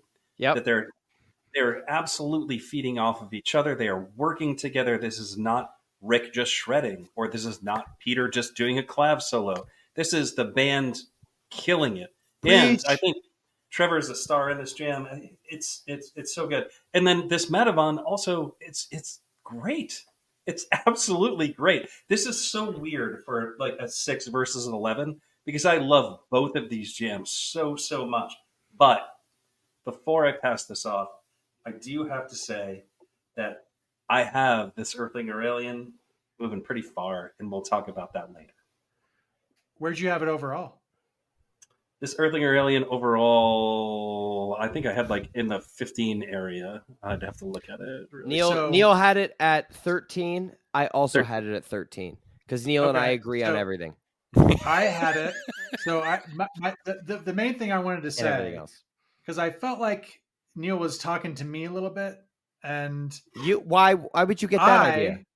I had Earthling or Alien at 24. Coward. and the crowd seated it at 24. So it's not me. You know what I mean? Like I'm not the guy. I'm not the guy that hurt you. You know what I mean? Blaming the people. Yeah. I did not have this Matavan in my 64. Earthlinger Alien moves on, and yeah, I mean, just fast forward. You know, I only eat the plants part, and then Mostly, this is the mostly one. no. Oh, that was That's why he hates it. that was an anomaly. That was an ERA outlier. Yeah, some people are saying Peter ate some shellfish, and Yeah. In Portchester. I'm making all that up. Maybe you just had like a regular, latte that day. Kev is spreading don't rumors. disrespect. Yeah, don't disrespect people's ethical. I'm not. Dietary. I'm just speculating on the mostly. Anyway, this Earthling or Alien is incredible. Neil, I'm curious your thoughts on this. This or Chrysalis? Oh, this one. Yeah, This one. I did an AB a couple of weeks ago. Did you just say this one, Jive? Yeah, I think we all agree on that. All right, yeah, that's good. I like that. Yeah, this is it. This is the go. I might need to update a spreadsheet somewhere. Yeah, I was gonna say after we're done. People are counting on your information here, man. No, but look, last thing, I will say, this was lower on my list Yes. for most of the year. Yep. But when Neil likes a jam, you know, as especially as much as he likes this one, you know, I pay attention to that. You know what I mean? I'm going to go back and take another listen. You know what I mean? Put the headphones on. You know what I mean? Put my Neil hat on and give it a fresh listen. And I did that. And do you have a great blue baseball cap? B, is that the Neil hat you're talking about? It's an Aggie hat. He only does truckers, dude. Yeah, it's super tight. All right, here we go. So next matchup, we have the best jam from Eugene this year. What? The Eugene Empress. Here he is. Here he goes. Foreshadowing He's the right. amazing Empress that Goose did at Resonance with Jake and Joel. I mean, this is like better, Humphreys.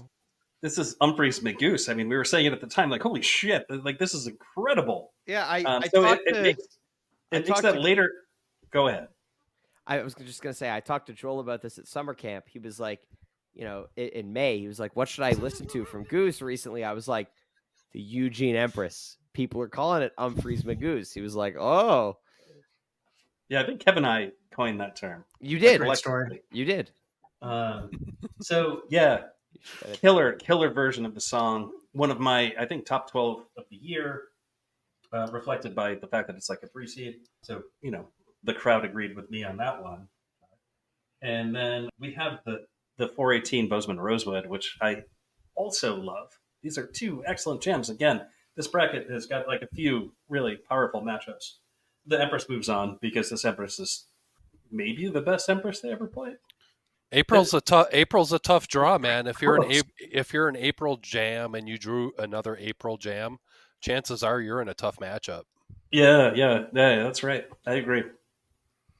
This Rosewood is awesome, though. I mean, you get a rare moment where Peter goes from keys to guitar in the middle of a jam. I'd like to thank Weird Fishes for making that happen. But the back half of this Rosewood is awesome. But this Empress takes it for me. It's funny. This is a jam I've always kind of been puzzled with my love for because I talk about with stuff like the Portland Tea, how it's all about this one segment. It's 25 minutes long, but there's this 1 6-minute segment that is the jam. And for some reason, I'm way more engaged in the rest of this Empress than I am with the rest of that tea, despite the fact that at the time when Empress opened the second set after doing so in Bozeman a week earlier, I was like, really? You're doing this again? We're going to get another 20-minute Empress that does nothing to open the second set. And then it did this. And lo and behold, it's amazing. And this very narrowly beats out the Cap Earthling for me in the next round. B? Yeah, pretty locked in with the public on this one. Oh my God. 53 on both sides. I had it at 53, came in at 53. Talking about the Rosewood? The Rosewood. Yeah, the Rosewood. And then the Empress, 15 for me, 12 overall for the public. Yeah, I would agree with Neil. Goat Empress walks away with this one. Shouldn't be close. I wouldn't go that far. Perry, man. Perry. No, not Perry. Come on. When we do the greatest, the GOAT versions podcast, we'll go hard on that one. All right. So Perry might be number 4 of all time. What's 2 or 2 and 3? You obviously you have Resonance above there because you're a simp for that. So I have whoa. best Empresses of all time. Eugene. Yep. Yes. Resonance. Okay. Yes. SPAC. Yes. And then Perry. And then New Year's 2021. Top 5. Hey, and then we get the Ryan Storm playlist of the 2021 bracket. Yeah. All right. So let's keep going, Neil. I mean, that was a nice tidbit there. Thanks for sharing that. It was good banter. Quality banter with the spreadsheet is updated. Yes, allegedly. The Jive spreadsheet. We'll ship out that playlist. Yeah. The JG JQ. JQ. It's a tongue twister. So we have the SPAC Thatch, which is wonderful. I was there for that one. Were you alive? When about myself, I was barely alive during this one. Actually, I had just made a long drive to SPAC. I was severely dehydrated. It was hot. I sat down for most of this thatch, which is really a shame because I heard that's disrespectful to do. Sometimes you have to sit down. Sometimes maybe you have a bad knee. Yeah. And, people just don't understand that, which I don't. My knees are great. Rick's knees, not so good. Oh, okay. Yeah. Turns out they're pretty weak. But no, I was just overtired and overheated because it was hot as hell inside of SPAC. Yeah. Anyway. And then we have that up against the number 10 seed Rhyme and Arrow. Holy shit. How did that get there? This is like, how did I get the bracket of the holy shit? How did that get there? I mean, I do love this Rhyme and Arrow. I mean, if you like synths, this is the one to go to. And I am on record on this podcast as saying I absolutely love Peter's synth playing, but I am absolutely perplexed how this ended up as a 10 seed. Some folks really love this jam. I think it doesn't stand a chance against the SPAC Thatch. It's the SPAC Thatch, if you want to call it that. SPAC Thatch. I do. Yeah, it moves on. It's spectacular. Yeah. Yep. You really spectacular? You guys? Okay, don't try again. Well, Neil's getting impatient. He's had enough of our shenanigans. No, hey, listen. I want to hear some thoughts on this Arrow versus Thatch matchup here. Well, so I'm right there with you. Arrow not in my 64, but the Thatch public and I are right on 26-27, 1 spot off. So we're really in sync. And so, yeah, I mean, this is another one. It's not going to be close. It's just not going to be close. Unless people just love the song Arrow and they're just going to vote for it because it's Arrow. And there's a handful. And there's a handful of those folks. There are folks like that. They love Arrow aficionados. I think this Arrow is going to end up doing better than you think. I think there are a lot of people that love the Rhyme and Arrow. It wasn't in my 64 either. It was in the bottom a little bit for a while.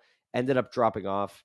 But it's interesting here, that the SPAC that should win pretty handily. But I'm really, really curious to see how this matchup plays out once we get to the actual voting sometime in April. Yeah, and listen, if you like the synths, though, go back and listen to this one. This is a Peter monumental performance on the synth. There are better ones. It's the one where it's the most obvious. Yeah, I think that's it. It just stands out. I remember at the time we were just like, all right, move on, do something different. Anyway, I'm about to do that. Move on, do something different, Neil. Okay. Oh boy. All right. So we have 15 seed, 11-15 Glasgow Pancakes against the inimitable 324 Echo of a Rose Philly. Can we preemptively blame Vickers for whatever happens around this jam in the bracket? Yeah, maybe. I mean, holy crap! This actually is closer than it seems with a 2 and a 15. But the Echo takes this and runs with it. But I absolutely love this Echo. I was standing right next to at 902 Vickers for this one. He harmed me as we were listening to this jam. Less No. or worse than how I harmed you during the Empress. Oh, at similar. Christmas There in were arm Mohegan. punches. There was like can you hear this? But we're not here for vibes. But vibes were high during this jam. The vibes in the venue were exceptionally high. It's Yes, a huge they peak. were. One of the biggest peaks this band has ever played. So well earned, as we've talked about in this podcast. Sometimes things are earned, sometimes they aren't. This time they earned the peak quite well. So yeah, this Echo just absolutely runs with it. So that's all I got on this one. Yeah. No reason this Echo doesn't move on. Probably a 4 seed for me. Not a 2, but I mean, either way, it's gonna go. It's gonna win a couple matchups probably, at least. Yeah, it was a 3 seed for me. It's going a couple, and I have the Eugene Empress beating it, but really, really phenomenal jam again, as Neil said. In that room that night, it was the jam of the year. Afterwards, Vickers thinks so. Kev, would you like to get us going into the jungle? Blast off to our last planet, Vividora. Got to be one of my favorite portions of the bracket here, regions of the bracket. Is Bruce Hornsby there? Bruce Hornsby, unfortunately, did not make the bracket. Ah, Yeah, that's Goose's fault. He's been to Vividora. He has been to Vividora. He didn't make it to this particular incarnation of Vividora, unfortunately. But as we get into jet lag, or like space shuttle lag. Shuttle lag. But as we get into this, we have a big matchup. Bonner Thatch. Bonner. Montana. Not the adult stock. Yeah. Matched up against the Fort Collins Wisteria. This is a buzzsaw of a Thatch. Go ahead and elocute, gentlemen. No comment.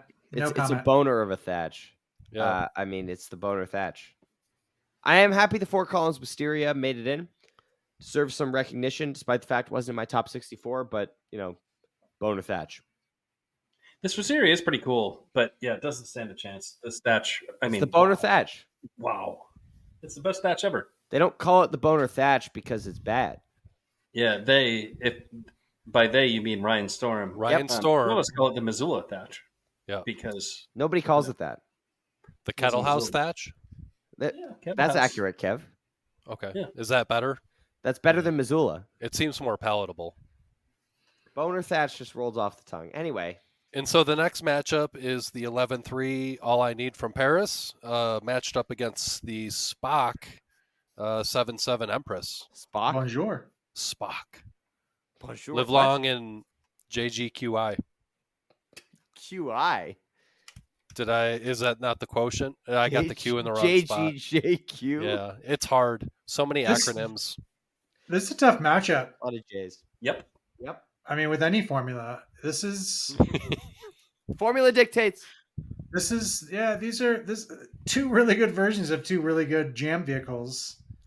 I mean, I've got the All I Need here, but it's not with a ton of confidence, or it's, you know what I mean? This could be one where I actually wait till the day, give them a listen and see where the vote falls in the moment.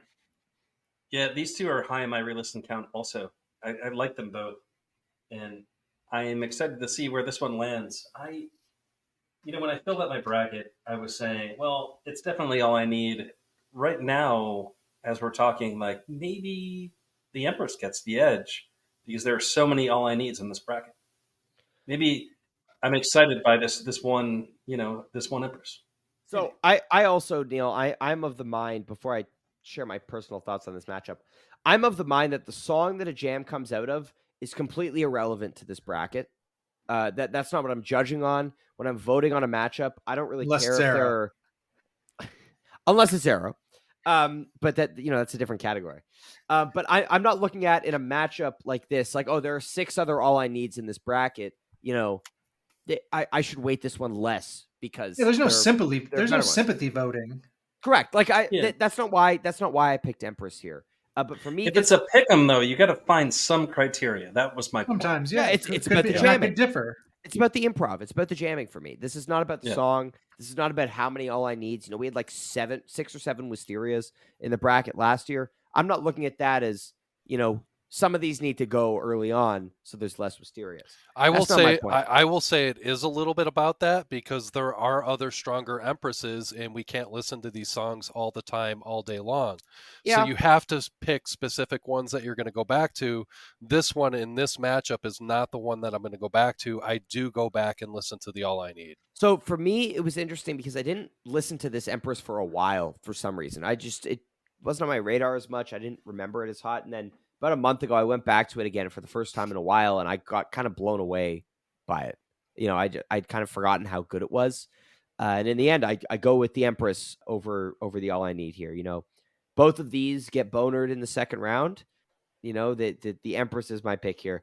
God, I wish all of you listening could see the shake of the head that Neil and Jive both gave me in perfect sync. They agree on everything, including Like disappointed fathers. I was gonna say it's the disapproving father head shake. Shout out to Rob. So I will admit, if I am in a situation where the jams are completely on an equal playing field, I will choose the song that I prefer more. I think that's kind of an internal, like natural tiebreaker that I might not even think about. Jive ethics. That's a bias that comes into play there. You know what I mean? Now, I don't think these jams are. I think they're close, but I think when you give them a side by side, you're probably going to come down on one side or the other. But for me, if they were equal, All I Need would be the one that I would pick as my favorite of the two songs. Yeah, it's a shocker that Jive sided with Europe on that one, but yeah, big Europe guy. Yeah, huge Europe guy. Yeah, great. Loves England.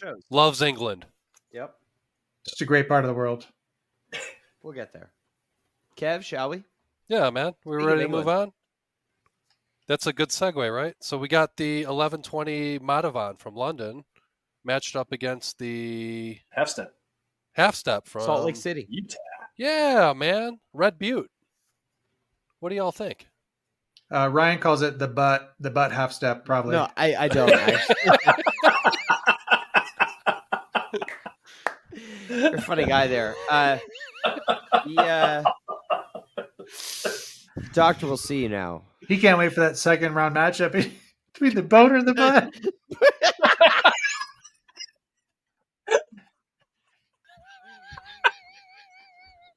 The doctor will see you now.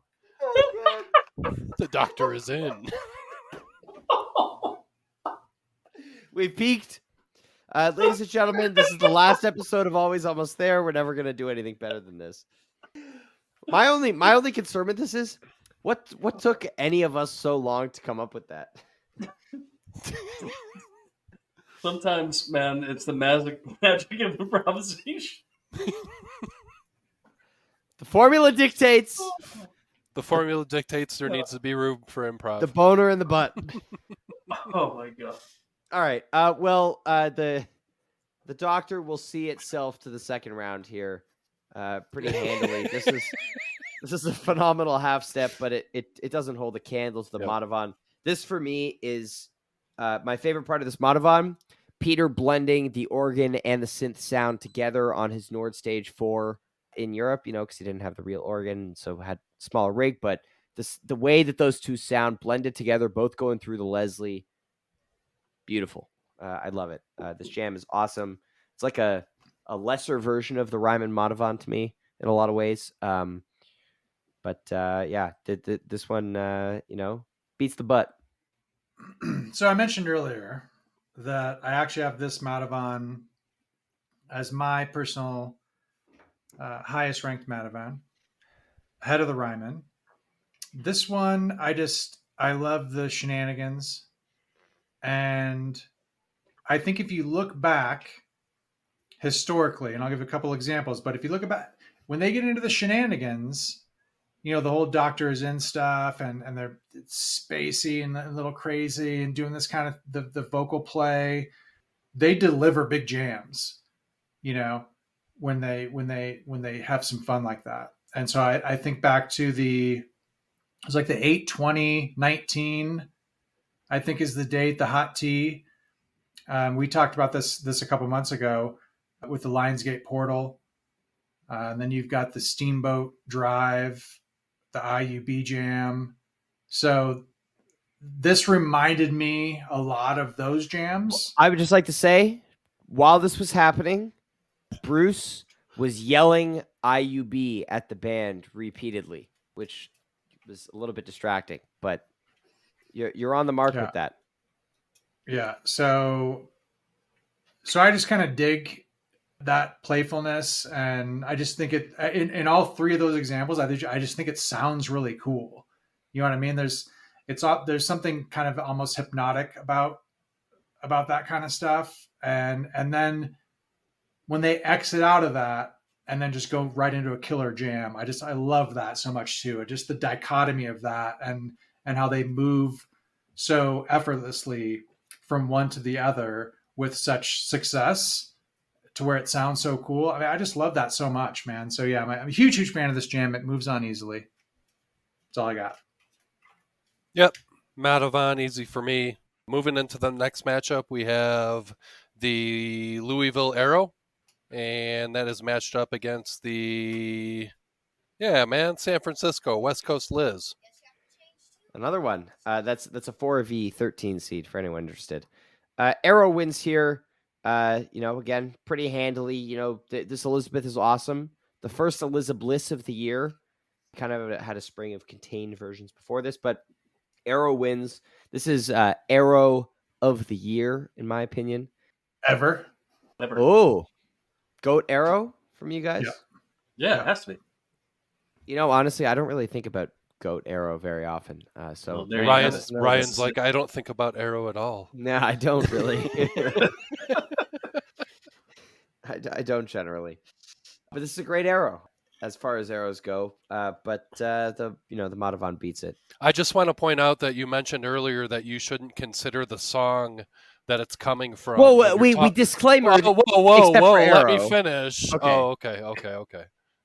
We said everything except for Arrow. Yeah. Okay. Yeah. The only thing I have to add here is that it's a really good Arrow. Let's move on. I've heard you say that. that. I'm contractually obligated to say that. Many people are saying this. Moving on to the next matchup, everybody's favorite venue, the Salt Shed in Chicago. You have the Salt Cakes matched up against the Thatch from Red Rocks. Mm. Here's my big upset of the first round right here. Heater of a matchup. Mm-hmm. B, go ahead. Tell us why you love the Salt Cakes so much so we can say no. Well, so hold on a second, because I already said a little something about the Salt Cakes earlier, and so we're not breaking down jams, right? But this is the fire of fire shredding for minutes on end. And so yeah, I have a lot of respect for this pancakes. But this Thatch, for me, is, I mean, it's a bit underrated. I have the pancakes at 30, came in at 23 overall, but this Thatch, I mean, shit, I've got it at 18 overall, and it came in at 42. So I've got this Thatch 12 spots, 18 versus 30 in my book. So for me, this Thatch wins this easily. It's going to be an upset. It's going to look like an upset in the bracket, but man, this Thatch is. It is another one of those that I do kind of wonder a little bit about why are people not ranking this higher? And is there some Thatch fatigue?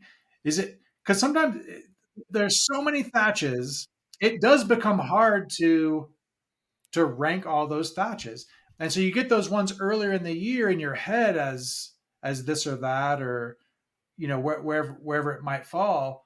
And so I don't know if that might be it for some people, but not others. But I don't know, man. For me, I really, really love this Thatch, and it has such high re-listenability for me because of how engaging the jam is throughout. So yeah, I've got Thatch, and I guess what's going to go down as an upset here. Just picking up on the thread of Thatches in the year, where I think there are a lot of Thatches that didn't really enter the conversation because there are just so many Thatches that maybe it's not fatigue, but maybe it's overwhelming. When people think about Thatch, they're like, well, I can't confusing. listen to all of them. Well, you can get numb, right? Auditorily, you can get numb from it. Well, there are so many good Thatches in this year. You know, I don't you get think bored of it. back to the San Francisco Thatch.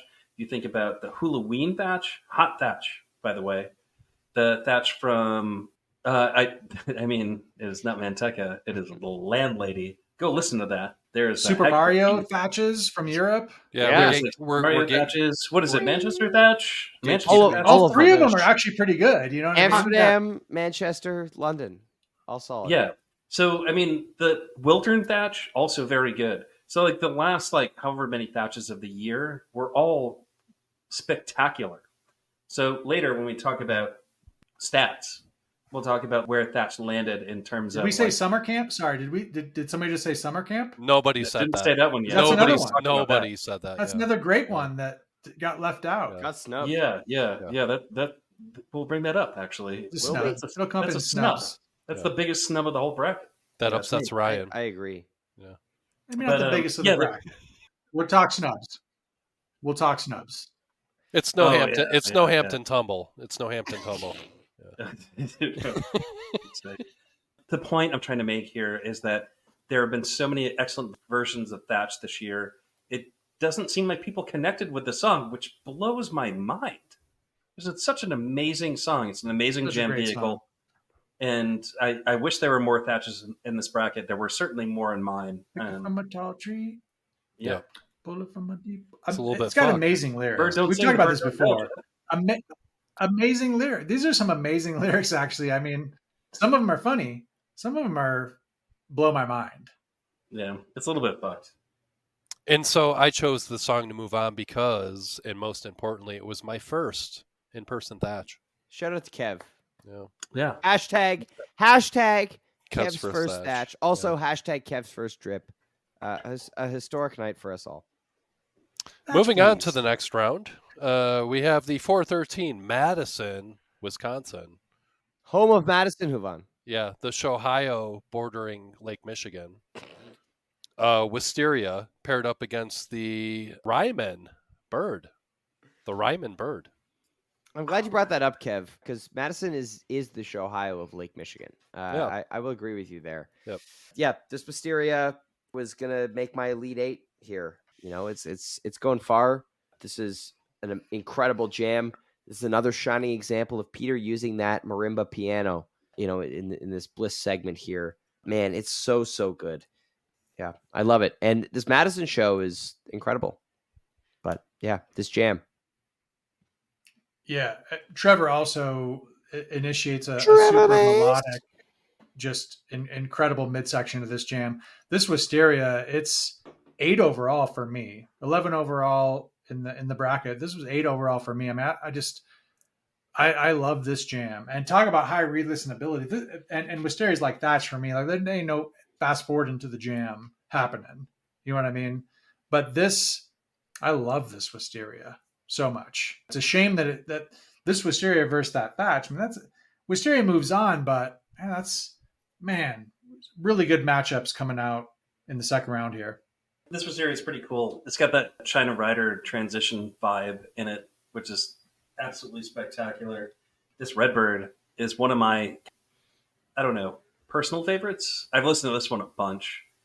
There are a few jams this year, and Goose always does this, at least for the last couple years, where they kind of pick up another song and they make it a part of the jam that they're doing. If you think about the Portland Matavon, they certainly were kind of playing off of Breathe by Pink Floyd.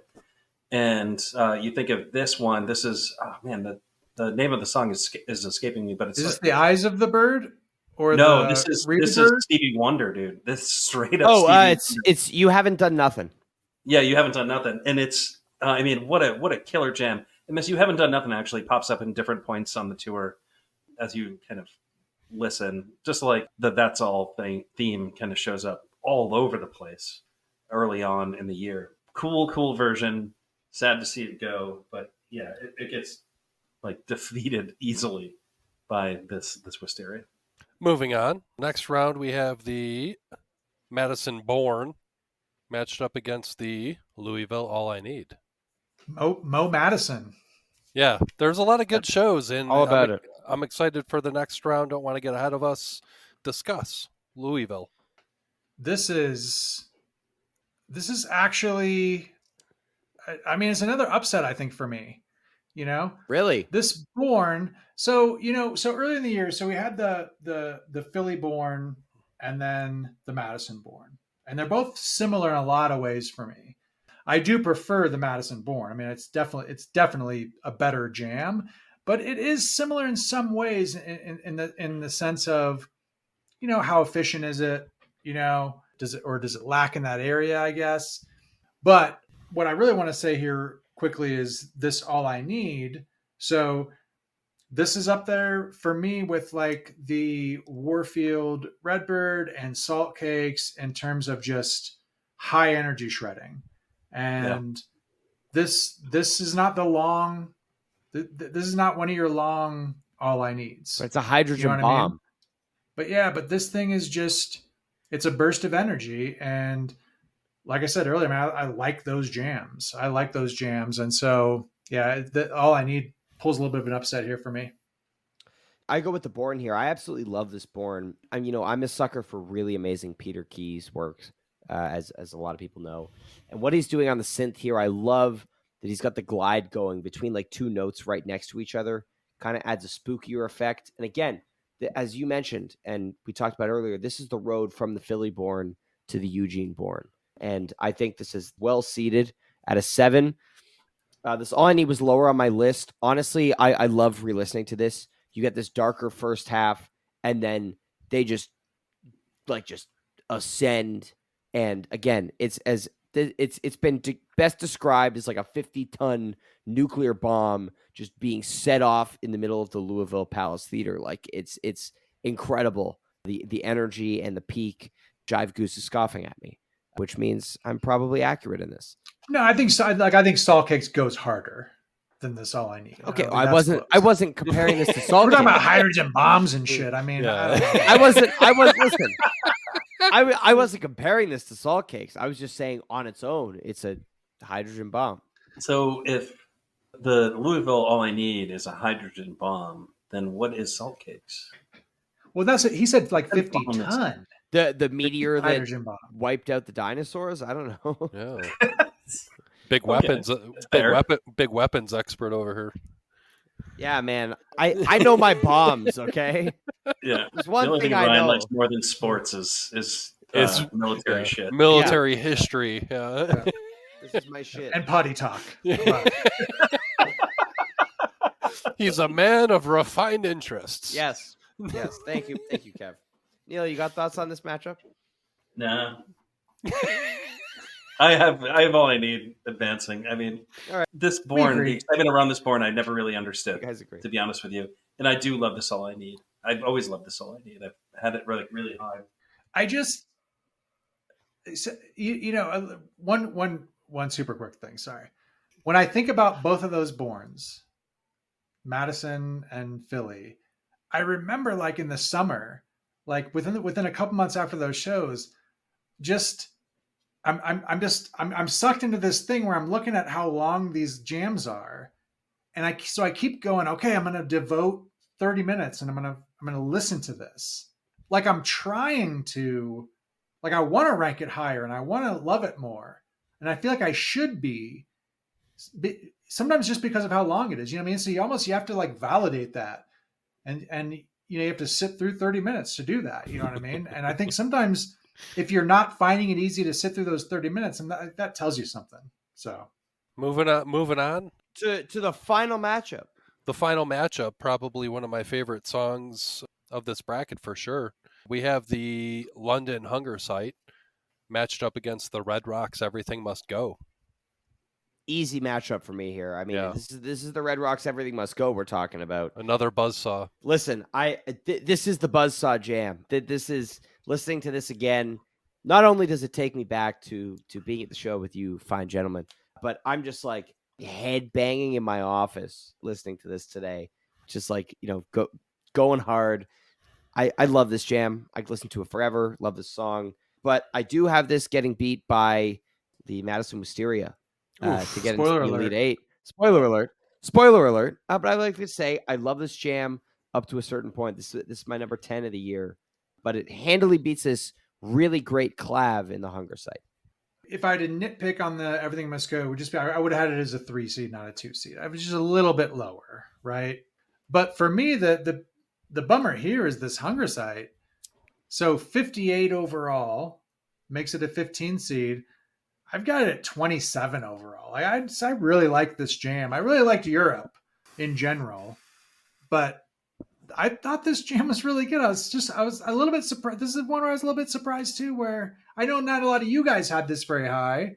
So I guess that makes me less surprised that the public had it lower, but I don't know. I just, something about this jam. I know it feels a little repetitive at times, but the shit that's repeating is fucking awesome. So sometimes repetitive can be really cool. You know what I mean? So yeah, I don't know. I really like this version, and it's sad to see it coming at a 15 seed where it's got absolutely no shot, which it shouldn't, because this Everything Must Go is super awesome. I think this is one of those situations where I can say I was wrong. I think this might have deserved a spot in the bracket. It might be a little bit more shred than I think I particularly like about Goose Jams. And maybe it got a little exhausting in Europe with Rick shredding. You know, there's only so many notes you can take. But if you kind of take this jam out of Europe, the context of listening to Europe jams one after another, which I think makes actually building a bracket really hard. And I think that actually skews us to like earlier songs in the year. I really do believe that, because it's hard to kind of separate that out. We had that happen at the end of, what was it, last year? It was last year, where there were songs way late in the year that we just didn't really, I think, put in the bracket appropriately. I think this is an example of that, where if there was time, I think I would have liked it more. But it kind of is a shred fest. I think I was exhausted with the shred fest at the end of Europe. And so it didn't make my bracket at all. But, because we've been talking about it and you've brought it up that you like it and you have it incredibly high. I've listened to it a bunch, and I mean, it's good. This is a really, really good jam. And I can look at a bunch of the late seeds in this bracket and say, like, yeah, it deserves a spot over those. It's a 15 seed. Maybe that's appropriate. I don't know. But it might deserve a spot one way or another. And ladies and gentlemen, that does bring us to the end of our 4 regions here. I feel like that went by a lot quicker than the ones we've done in the past. I don't know. It's all a couple hours here. But ladies and gentlemen, we are not done. Oh no. Just because we finished all the matchups does not mean we're done talking about the bracket here. We're going to go quickly. We've got 4 of us here. We're going to quickly outline what we all have making it to the final 4 and ending up winning. So I'll start here. I'm all chalk here. I've got the 4-1 seeds making my final 4: Hunger Salt, Seattle Echo, Agora Need, and Boner Thatch. My finals are Boner Thatch and Seattle Echo, and I have Seattle Echo winning the whole thing overall. But let's go around the circle here. Neil, you want to go next? Out of Epic Chrome, I have Hunger Site winning. That makes sense, right? That's chalk. I have Thatch winning out of Vividora. Then I had Echo winning out of Inferno Prime, and then I have All I Need winning out of Paparia. And then I have the Thatch matching up against the Hunger Site, and I'm picking Thatch. I think the crowd is going to pick Thatch on that one, even though it was the number 1 overall seed, the Hunger Site from Salt Shed. So we're not doing jam merit anymore. We're picking what the crowd. Are you picking what you think the crowd is picking, or are you picking what you think is the best jam? I'm going with my personal stuff here. Yeah, I'm going with how I think it's going to shake out, which I think is controversial. Yeah, no, I think that's a cool way to look at it for sure. Yep. The way I filled my bracket out, which is the same way I did it. I've done it every year, which is the what I think is the best, right? So I have from final 4 on, it's all chalk for me until champion, where I have Echo beating Hunger Site.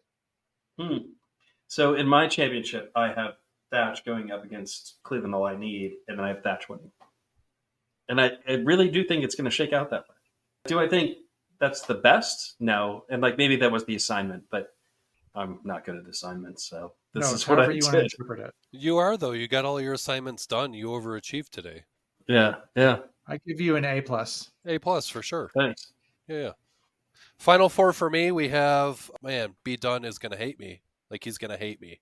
I have Mears beating Wow. Hunger Sight into the final four. I think the people are going to do it, man. That sounds adequately prepared. I think the people are going to do it. Adequately speculative I don't wanna lose is how I'm going to, yeah, is how I'm going to present that. And that's an Echo Chrome. As we move over to Inferno Prime, Seattle Echo is an easy pick there. Another one that's going to ruffle some feathers, but I think people are going to let it ride, is Factory Fiction into the final four. And then moving over to Vividora, Everything Must Go.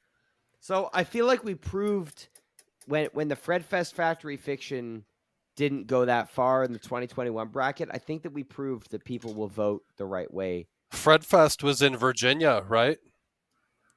Right. Colorado bias is not a real thing, but it's not, but there's a lot of people here that were at that show, sir. Oh, and also, let's be honest, Fredfest Factory Fiction and Red Rocks Factory Fiction, not even in the same ballpark. No, but the point was it's Yeah, a no, I get your song. point. Yeah. Yeah, I get And it. then ultimately, moving on. Yes. Yeah. Right there all along.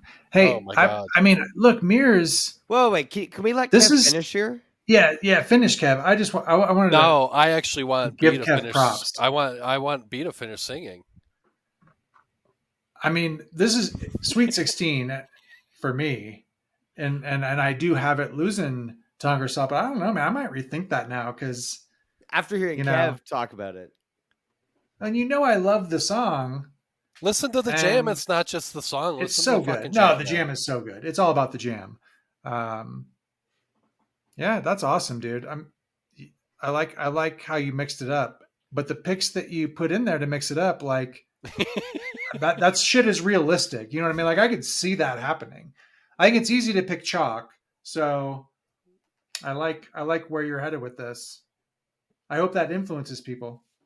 I will say this about this whole thing, that I will be shocked if Echo of a Rose wins. I think Really? it should, but I will be shocked if it does. I won't be.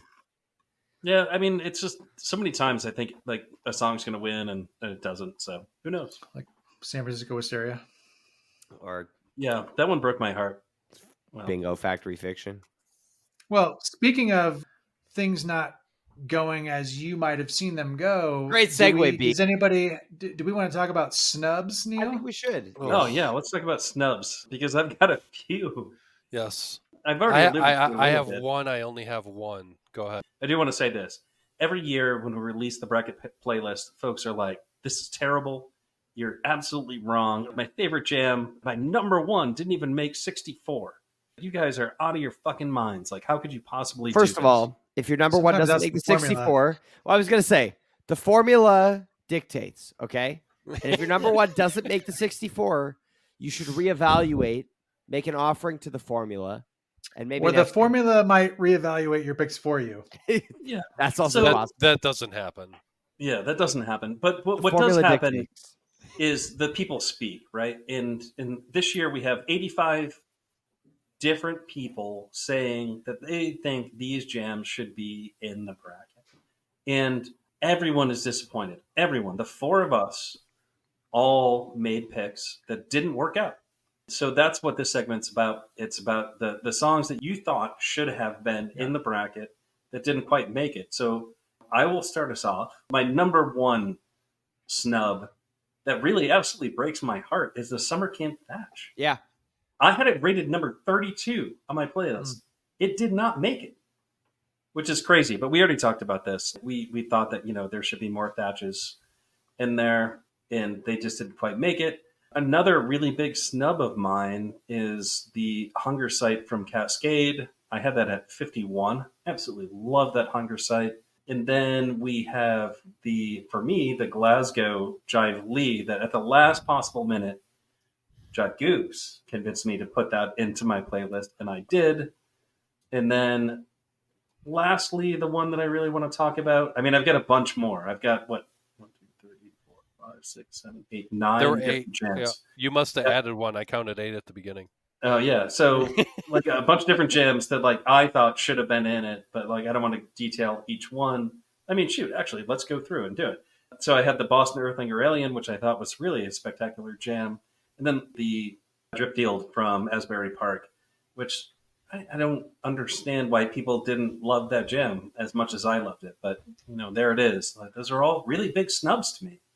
And I'm sure people have tons more where they're like, I mean, how could this possibly be that these jams that I love aren't in there? But I had what, 8 or 9, depending on what Kev says. So yeah, those are mine. Jive, what do you got out of snubs? Well, for technically speaking, I think I had 11 snubs that you would say. I had 11 songs in my 64 that did not make the bracket, but the big ones, so I had the Cap Wisteria at 32. You're a crazy person, dude. Listen, if we want to talk about short great jams, it's a good jam. That's one of the greatest short jams, and it's just a great jam. It's still like an 18-minute jam, and it's not like it's incredibly short. Great jam from an incredible show. So Jive Lee, like Neil said, I had that at 35. It's just a really solid jam. I mean, it's so good. Longest Jive Lee ever. I think Europe. I think there was definitely. I think it was tough to get a lot of these Europe jams in there. Time of the year, I don't know what it was, but anyway. So more Continent Europe jams bias on my list. I had Paris Redbird. It's a great jam. I mean, it's a worthy jam. Paris Madivan, worthy jam here. Like Neil, I had Warfield Thatch. Like Neil. And and then, Summer Camp Thatch. I had Red Rocks, This Old Sea coming in towards the bottom. The Days, Hunger Site. Neil had another Hunger Site, but yeah, I had the Days Between Hunger Site, which is a jam that I really like as well. Coming in at like 61, you know what I mean? And then, of course, Bristol, All I Need. I was in complete shock when I saw that didn't make the bracket. You really just were. an incredibly wow. Yeah, just an emotional jam for me, I guess. So hey, anyway, those are my snubs. At least that jam made the second playlist. The 65 to 128. No playlist. jam there for you, pal. Could you imagine if it hadn't made it into that playlist? You would have been devastated. I would have just made my own playlist. For me, I didn't go as in depth on the list as you guys did, but just a couple. Obviously, same as you guys. The Summer Camp Thatch. But for me, the Paris Madivan is another one that was huge for me. Big on my list. Love the textures in that jams. You guys know how much I love textures, especially from Peter. Layers and textures. Yeah. And that's all three of us had that one. That jam's got it in spades. And I'm just, I'm sad to see that. I think you guys covered all the biggest ones. Kev, you said you had one here? Yeah, I have one and only one, and it's not so much of a ranking issue as it is just a complaint.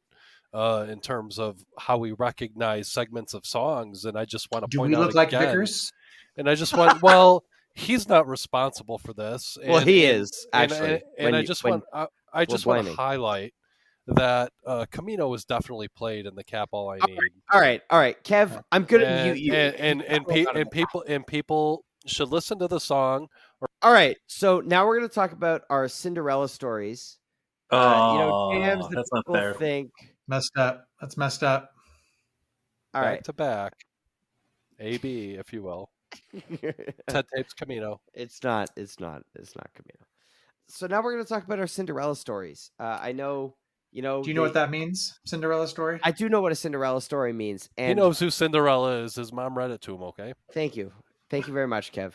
But in my opinion, I don't really have Cinderella stories in this bracket. I think it was seated pretty well, at least in the top half. For me, I don't have any picks from lower seeds that are making the Sweet 16 or the Elite 8 or so forth. And so I want to throw it over to Jive first here. Take it away. Tell me about your I just have two that I mentioned. I just have two that I mentioned earlier. So in the Inferno Prime planetary region, I think the 12 seed Resonance Empress and the 13 seed Flea 929. I think both of those upset into the second round and then face each other. So I'm just going to say at least one of those 12 or 13 from Inferno Prime makes the Sweet 16. And that's a pretty big Cinderella story for the Goose Jam of the Year bracket. I have one, and it's in the Paparia region, or Paparia region, if that's what you want to say. If you will. If you will. I have Earthling Aurelian, I won't. well, beating the Warfield Mama. Then I have it beating the Eugene Empress, which I love. Oof. I absolutely love the Eugene Empress. And then it, of course, loses to Echo of a Rose in the Sweet 16. But, it's making it there. It's getting in the dance, and it's getting pretty far in the dance. I think it has chance to get legs if people really listen to this jam and appreciate it for what it is. In terms of Cinderella for me, it doesn't even beat the first round, but I just want to highlight the Cat Head Tumble again. People go listen to that, please. Don't forget about how good it is. It's time to get into the real nerdy shit here. Stat check. Bracket season. Bracket season. Stat check. Bracket season. Listen. Woo! No, I'm excited. I'm still excited this far in. Okay. Let's go, B. Let's just get run through. I'm just going to get run nerdy through as fuck. Let's do it. Just going to run through them. Okay. There's some do good it. stats there. Rattle them off. So I want to start. So Ryan has already mentioned a couple of times 85 seating submissions from people in the community getting involved. So that's awesome. And from those 85 seating submissions, 369 unique song versions. Nice. Probably too many. That's probably too many. That includes 1 Hollywood Nights and 2 Mr. Actions. There was a Fifth of Beethoven in there by some joker. That's a troll, though. You know what I mean? Like, that's somebody trolling, almost disrespecting the formula. You don't of the disrespect the formula. institution. The formula dictates, and none of those jams made it. Okay, so quick stats. Longest jam, we all know it's the Echo from Seattle, almost 44 and a half minutes. 45. Shortest jam. Wait, really quick. 44:20. It's not 4:20, but it's close.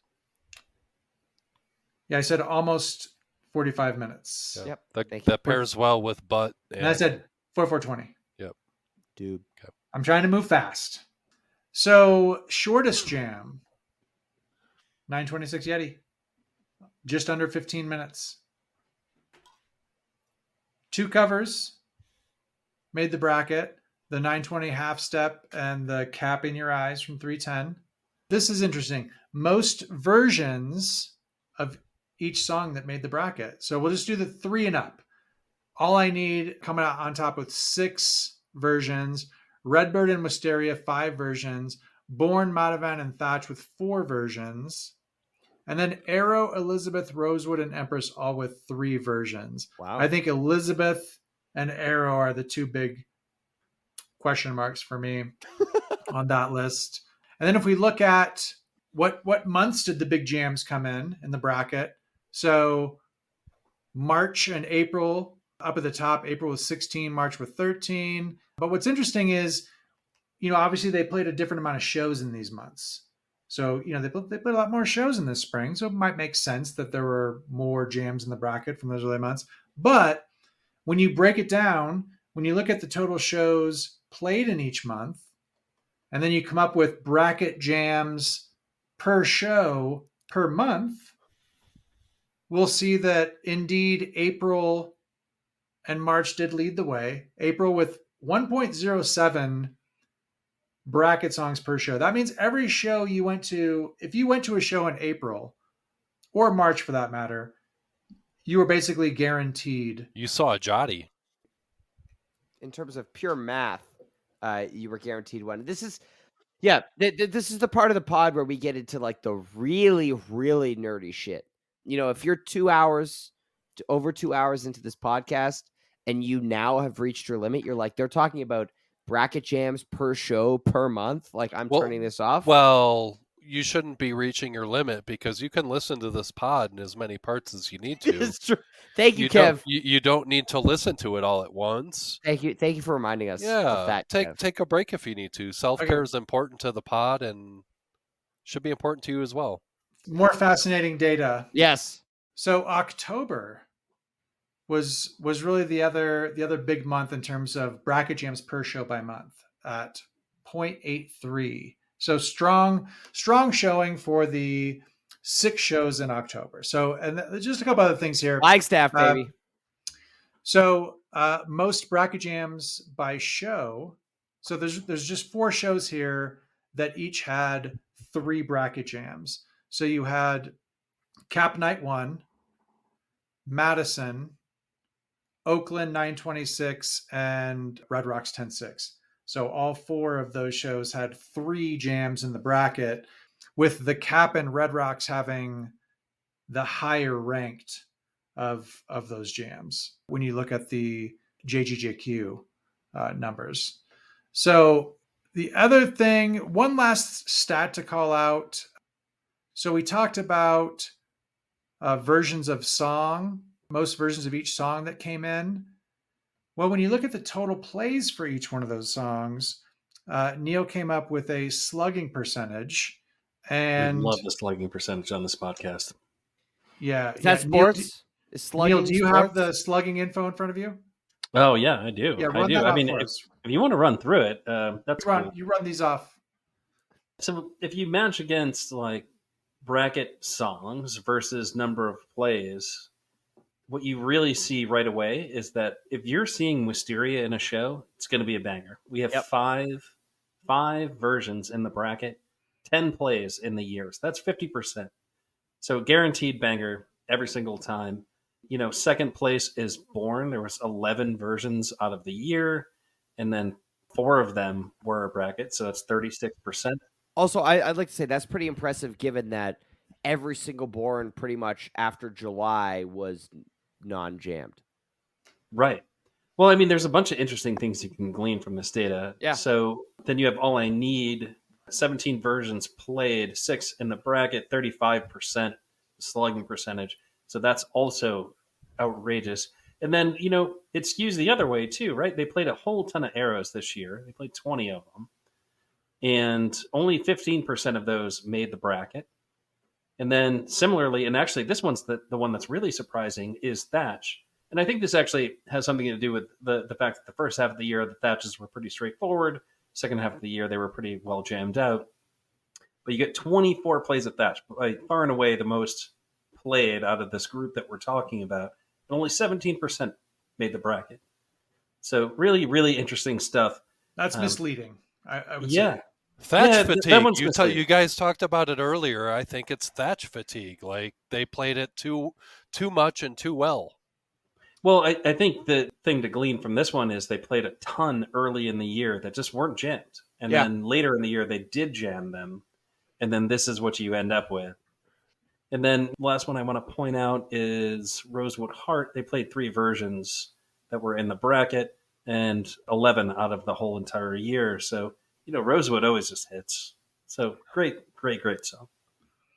Well, and also keep in mind, like that's not to say anything disparaging about Thatch, because we're only looking at the songs that had 3 or more versions in the bracket, you know, which that's an amazing feat on its own. But you look at like Thatcher, like you said, Thatcher's played 24 times. So that slugging percentage is maybe naturally gonna get pulled down.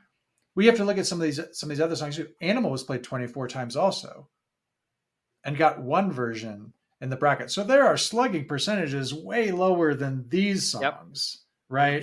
So even Thatch at 70% here, you know, just that's not necessarily bad. It's just not as good as a monster, you know, like Wisteria that's also played way less. So 100%.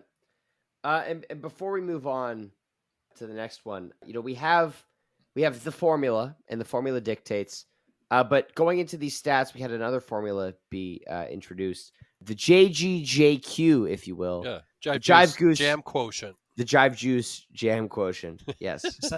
It's not a drink. The Jive Goose Jam quotient. B, would you please explain to us a little bit about how this beautiful thing came to be and what goes into the Jive Goose Jam quotient?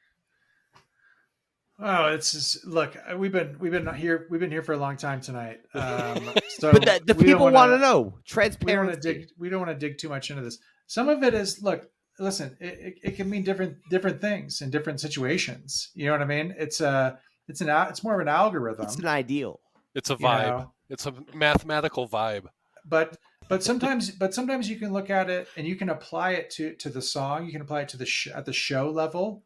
You know, we talked about both of those things in the last few minutes. So yeah, you know, it's just a way to look at, you know, I take my own personal rankings and, you know, I do some maths and, you know, just come up with some numbers, and it usually means something to me. Yeah. So a jive ratio. So yeah.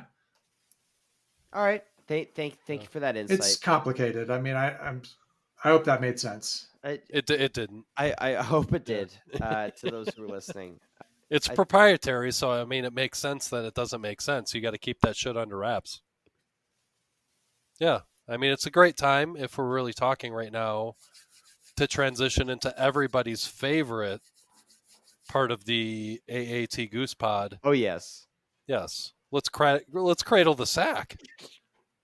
Let's get into the sack. Yeah, I'm looking at the sack right now. Oh, he's looking at the sack. Yeah. B wants to be the first one. Well, I saw right at the top of the list here. I saw some questions for called me out by name. So yeah. I feel like I should respond. Defend your honor. So I've not read this. I didn't read these questions ahead of time. Reading this now for the first time. Come on. Do you think Glasgow Lee and London Hungerside are properly ranked? I think we talked about this just here in the last few minutes. Yeah, my answer is no. I don't think. Well, Glasgow Lee isn't properly ranked because it's not even ranked, and London Hungerside is ranked way too low. So no to both of those parts of that first question. Are there enough arrows and rums? I would say too many. I don't know how. It's not like a yes or no question, but I guess are there enough? Well, yes, I guess would technically have to be the answer if it were yes or no, but there's too many. So too many of both. What can a haircut do for a man? Well,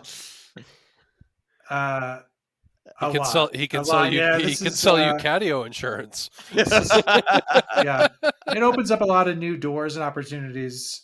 So I'll just leave it at that. Would like your general take on Canadian immigration to the U.S. So that's complicated. This is not an immigration podcast. That's complicated, and to Ryan's point, it is not an immigration podcast. So we'll take that one offline, parking lot it for now, and I'll make sure that I'll send my answer to Ryan, and Ryan will DM you, Matthew. Perfect. I promise. Thank you. Ryan promises. So I would just like to point out we posted this on a couple of different social media platforms today. On Instagram, not threads, not threads, not Mastodon, but on Instagram we received 9 responses. 6 of them were from Mike Schwartz, and and 3 of them were from Katie, and none of the 9 of them are going to be read on this podcast. I would just like to give the 2 of them credit for trying really hard. Thank you for participating. Yeah, we appreciate it, but none of those are pod ready. But we do have one here from a fellow member of Team Goose, Ryan Legfold, who posted a screenshot of a text message with his wife. That poor man. From his wife, who is amazing and lovely. Don't hate me, but I think I like Seattle Echo better. And Ryan's message back was, I don't hate you, but I want a divorce. And his question was, will my marriage survive bracket season? And to that I say, I sincerely hope so, Ryan. Don't comment. But comment. If it doesn't, we know who to blame. Those questions that I answered were from Vickers, but I had seen them referenced it said Matthew had liked that post, and I thought the post was from Matthew because I forgot how to use this Jesus Christ. Website. So my apologies. If I would have known those were Vickers questions, I might have answered them differently. So just circling back to an earlier question, Which one? Which is, what do I do if I don't use social media? How do I submit a complaint? And the answer is DM Ryan Storm, and he will give you Vickers' address. Or Neil. And Either you of can us. send Vickers. Well, the better answer is to let us know in the comments of the polls of the AAT bracket for Jam of the Year, and we'll make sure we connect you with Vickers. Vickers will be in the comments of the polls. I can guarantee that. Yes. Well, yeah, and just make sure you get involved, and that way you can collaborate with Vickers and blame him at your leisure. Oh, there's no. He'll be moderating. He'll be moderating the comment sections. Yeah, I feel so bad daily for him. basis. Yeah. Listen, Serious question. In your opinion, what are the most polarizing jams of the bracket? Salt Cakes, Portland Tea, Fox Yeti. Why? Because Fox Yeti shouldn't be in the bracket. Oof. Oh man, that's heat. Why do you hate the people, Ryan? Yeah, I mean, I think there are polarizing jams in this bracket, and I don't think it's necessarily because one deserves to be there versus not. But I think right now the big ones are Fox Yeti because there are people who really love that jam and think, it should go very far in this bracket. I think there's also the Eugene Bourne, where there are a massive amount of people who think it is one of the most incredible jams this band has ever played. And then there are other people who think it sits around like 25 in the bracket. And so that's interesting. Those are polarizing jams. Yeah. So there's other people, and then there's you, Neil, with Eugene Bourne. No, I think a lot of people agree with me where those should be seated. Like, I'm on record as challenging that as like the jam of the year. Yeah, it's not. It's not. Yeah, it's not. Absolutely not. But and I think there's probably at least, like even me conservatively, I will say there's at least probably 10 or 11. Even Kev says there's 10 or 11 better jams than Eugene Bourne. So here's my list of polarizing jams, other than some of the ones you already mentioned. Vegas Elizabeth. Yep. Border Dawes Rosewood. Mm. Ryman Rockdale. I would say Resonance Empress to a degree is going to be polarizing. Yeah, I think those are probably the big ones. I think that you mentioned the Yeti. Like for me, I didn't have the rum in my list either. I think the Flea is probably going to be all over the place on a lot of people's lists, and that's why we see kind of a low seed. I bet it got left out a lot, and I bet the people that knew about it had it ranked high, and then that leaves you in this maybe kind of lower than deserving ranking. I think that was one that just some of these GMs maybe aren't so much polarizing as they fly under the radar. Yeah. Just to interject, not to interrupt, but you're talking about Santa Barbara Flea. Yeah. Yeah, I think we'll move on from the SAC here. And I just want to reiterate before we, do our housekeeping and wrap up the pod here. I just want to reiterate how excited all of us are to be in bracket season, to be doing this again this year. We want to thank everybody for their continued support and participation and getting involved. Every year of the bracket has just gotten bigger so far. And we love that so many of you are first of all, getting involved in the bracket, and second of all, listening to this podcast, and us rambling about this nonsense for hours. For Goose, man, producing those jams we get to talk about. Yeah. I know 3 hours ago I was like, bracket season. Let's go. Now I'm like bracket season. I'm still raring to go. Keep going. And speaking of Goose, we are really excited once again for the second year running. Yeah, if you're still listening to this podcast this far in, you get a little bit of inside info here. We are going to have the one and only Peter Ansbach on the pod once again, live, coming to you. Date will be revealed soon. We will announce it. TBA. We're doing it live? Oh, we'll do it live. All right. We're doing it live. Do it live. Oh, We will did. have Peter joining us. We didn't do it live last year. We did do it live last year. Yeah, we did. Did you forget that we did it live? Oh, Sorry, I totally forgot. we yeah. apologize for everybody because Drive is old and his It memory was a long time ago. isn't what it used to be. But we will That have the memory one and came off only. the beard. It was a lot of hair ago. We okay? will have the one and only Peter Onspach on the pod live, coming to you to discuss the bracket, where it's at the time of said podcast, and there might be some other live podcasts. Was I on that? Was I on it? Yeah, you were there. You were there. Okay. Are you allowed to reveal his top 4? I don't know, but maybe we should No, I think we should wait until wait until the we pod. we have him No. on because we got to give him he's probably going to change his mind. I was going to say, we, Yeah, give him a 'cause chance to defend himself a little. it was sort of from my recollection. So But- yeah, definitely. but It's we're gonna incredibly have- spicy. Anyway. So there's that. We're going to have Peter on the pod. It's going to be very yeah, exciting. strap in. Strap Yeah. in. Strap Strap in. in. Yep. Strap in. We can't wait to sit down with him again to discuss some of the best jams of 2023, hear his thoughts. You know, we're not going to have a reveal like the Strange Man of last year, but it's going to be awesome. So We don't miss should. it. I know. We got to come up with a reveal. You know, maybe we'll reveal Vickers on that pod. But keep your eye on at AAT Goosepod on social media for that announcement coming in the next couple of weeks for when that is. It's going to be very exciting. We can't wait to do that. And also an announcement very soon about some other live episodes discussing the bracket because we want to get you guys involved. We want to have some active discussion. So we might be doing some other live podcasts, little live events where people can air their grievances, if you will. Might not be Quick hits. Festivus, Quick but hits. you can blame Vickers live on the pod, Yeah. and it's gonna be a lot of fun. Did we finish Prizes. the mail sack? I thought we did. I thought we got through it. We're also going to be announcing. We could talk. I mean, if we're going to circle back to the sack, we could talk about how Josh says that Mirrors is ranked too low for a lot of people. And he doesn't even know. He doesn't know where it is yet. Yeah. So it's. But I'm fine. with him, and yeah, we'll move it up, and people. will vote One last for it. thing. We are also going to be announcing our other prizes upcoming once the bracket gets underway. Yeah. So obviously we know that the first place. Also, we know that the first place of the prediction competition is going to get their very own Golden Strange Man for the 2023 bracket. An but there are- artisanal strange man. Artisanal from strange meal man. from meal. Yeah. Watch out This for isn't like paint this job. isn't like you get the one from last year. Like No. dude has to send it to you. No. This is a new one, It will say Yeah. 2023 on it hand painted. Yep. And polished. Artisanal. and cherished. Yeah. Cherished by Polished. Neil. The groin region, especially. Yes. Different areas are polished Yes. at different degrees. Particular attention paid to specific regions. You know. Yes, Yeah. as Neil Saw that one does. coming.